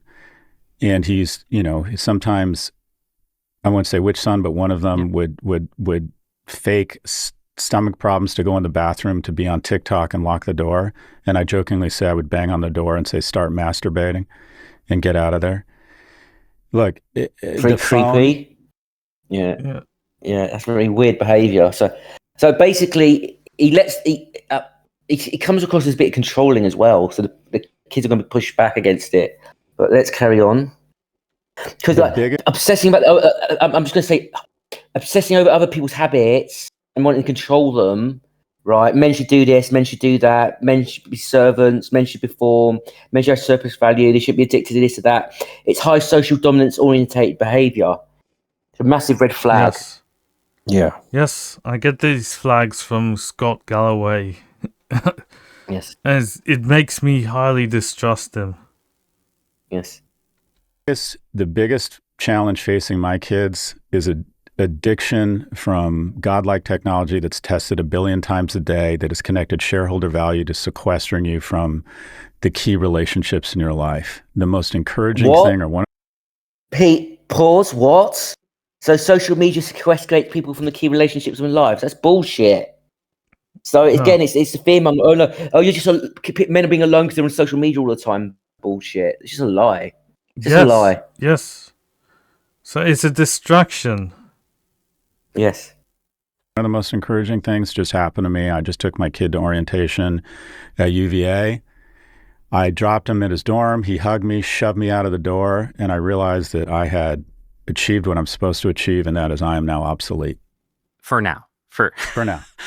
We'll see. For 6 months. Until the tuition from next semester rolls in. Well, or until, I feel like there have been moments when my dad has felt successfully obsolete. So I just want to say it again. Like, men's loneliness is caused by structural problems in the society. It sets it up that way for men. It's not caused by tech and social media. It's the old scapegoating. Have you noticed how self-loathing they are? Oh, we're obsolete now. As men, they don't need us anymore. They don't need, they're objectifying them. They're making themselves into tools, basically. Yeah, they're treating tools. They're treating it like a joke. Yes, it's very weird and creepy, this discussion. It's like the very act. I love my son. I have a close relationship. I'll be out there for him. He loves me. Just say that. I'm obsolete now. It's self-loathing. Yes. Does your mother speak like that? Does your mother speak? Oh, I'm obsolete now. No. That's women don't speak like that. It's fucking weird. No. Like in some ways, like women are like more authentic human beings than men like this. Like, not me, but I'm saying men like this. They're more authentic human beings. They're more narcissistic, but they're more authentic in some ways. Like these men are just fucking weird and self-deprecating and self-loathing. Like this is the behavior of a defeated class of people. Yes. Self-sabotaging though as well. They do this to themselves, actually. Yes. In my own life, and then there have been moments when, even as an adult, he's become incredibly important once again. So I imagine that you and I will both go through that, but I think that's a good place to close. There's always incredibly talking about the utility instead of the relationship, the emotional bonds. Very horrible. Oh man. Carry on. Yes. Yeah. I hope your son has a fantastic time, and thanks for joining me, Scott. Thank you, Ross. Congrats on your success. You're everywhere on my feed, right? Yeah. Yes. Ugh, yuck. He was talking about his own father there, basically, as well, towards like him being useful to me now. It's like, oh my god. So, I don't have anything more to say. Do you? No. Let's, for closure, look at this one study about Berkeley, because they were bringing up like imaginary advantages that men supposedly held all the time. So right, this document here. So where's it from? By Arthur Charpentier, and we got this category here. So the Berkeley admissions and gender bias, a real case. So, shall we read this or get to the graph? Let me say, a famous case highlighted in this pitfall. In 1973, the University of California, Berkeley, was accused of discriminating against women in graduate admissions. The overall figures were unequivocally 44% of men were admitted compared to only 35% of the women. An alarming difference that was enough to trigger a lawsuit. This significant difference raised suspicions of gender discrimination in the selection process. However, upon closer examination of the data, something surprising emerged. In most departments, the administration for women is equal or higher than that for men. The data provided by Peter Bickard and William O'Connell showed that the same kind of phenomenon observed in hospitals. Let's go to the table. So let's see, table 3. Let's just jump to it. So here we are. So table 3, UC Berkeley graduate admissions from Bickle. So these are the tables. Yes. And so the admission rate for men versus women, it's higher for women than for men in 4 out of the 6 categories. And it's a lot higher. And where it's high for men, it's only a tiny bit higher. Right? When it's high for women, in a lot of cases, it's a lot higher. Like one is like 20% higher, actually. Yes. Yeah, and the article was also making the point that the only reason why the women have overall lower admission rates was because they were going more into the departments that had lower admission rates overall in general for both men and women, right? That There's more competition. Yeah. Yes. So there was actually a pro-female bias, actually, even during the 1970s, right? Yes. This is what this shows, basically. So yes, all this nonsense about men having advantages in the past, unfair advantages, is a lot of nonsense. Yes. You know, so what I can say is that any hero for men has to talk about systemic structural discrimination of men. And any advocate, any yes. hero's a bit strong. Any advocate. Yes. Any advocate, yes.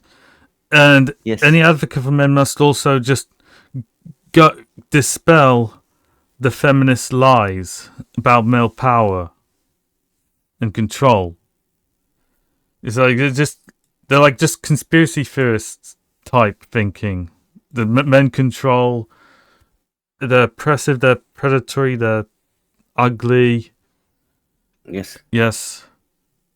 Like they just dehumanize. They dehumanize themselves. They're just utilities. They got to provide surplus value. Let's sound like Marxists talking about the bourgeoisie extracting surplus value from the workers. Fucking horrible. Yes. Yeah. Yes. You were saying that there were like comments calling Scott Galloway out. Yes. Yeah. Let's have a quick look then. Let's just have a quick look. Let's look at it. Okay, let's scroll down. So here we go. Ross, interesting times. Quick. No. Let's skip this one. No, they pinned it's pinned. One. Yes. It's pinned. It's arse licking. Okay, here we go. As much as I appreciate these conversations, I never see anyone interview these struggling young men. Always well-off older men and women. So let's carry on. Yes. Yeah. The vast majority of jobs for young men today don't pay enough to provide for everyone. 18 hours in stolen shells is insanely good money for recent high school graduates in the early 80s. Boomers with multiple degrees and telling young American males to get into the trades. Name a more ironic combo. That's a very good point. Yes. Basically. Yeah. Okay.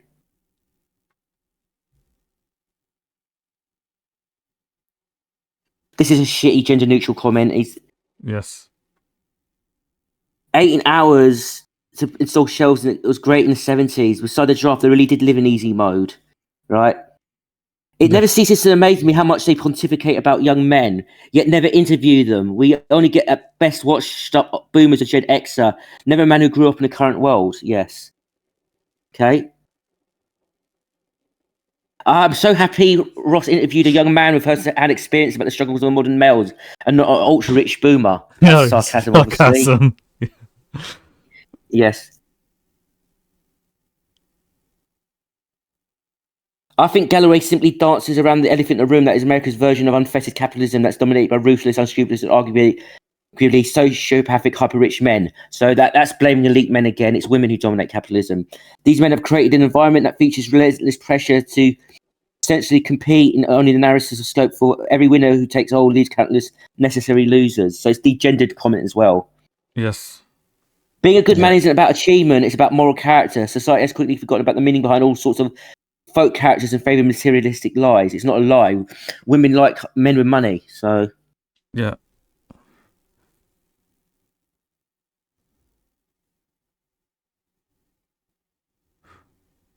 Yeah. Wait a second, you're telling me that in the 1960s you were making $18 an hour for entry-level labour, installing shelves without having even an under-college degree. That tells the entire story right there. That same job right now would pay $18 an hour. Well, he wasn't. He's talking about. He wasn't working in the 60s. He was born in the 60s. Yes. Why would he drive a 84 Accord if it's some part of his struggle? Are we neglecting the fact he drove around that 84? It was a brand new car. Yes, he's making a good point as well. Yes. So he's yes. I think he was a privileged kid. I think his mother had money. To be honest, he's leaving stuff out. Yes. His storytelling of his personal life. It's off-putting. It doesn't sound natural. This guy's saying his money's been cut as a worker due to AI. There's that one. Yes. There's a central problem with Galloway's prescription for men who are struggling. If they all followed it, nothing would change because they'll be all competing with each other. That's a very good point, and the competitive standard would be higher.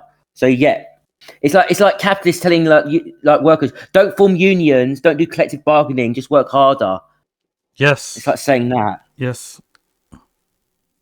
Why is this guy considered a young man whisperer? Because he's rich? Because he's a podcaster? He's a podcaster. No, because he's controlled opposition. Yes, he's useful idiot.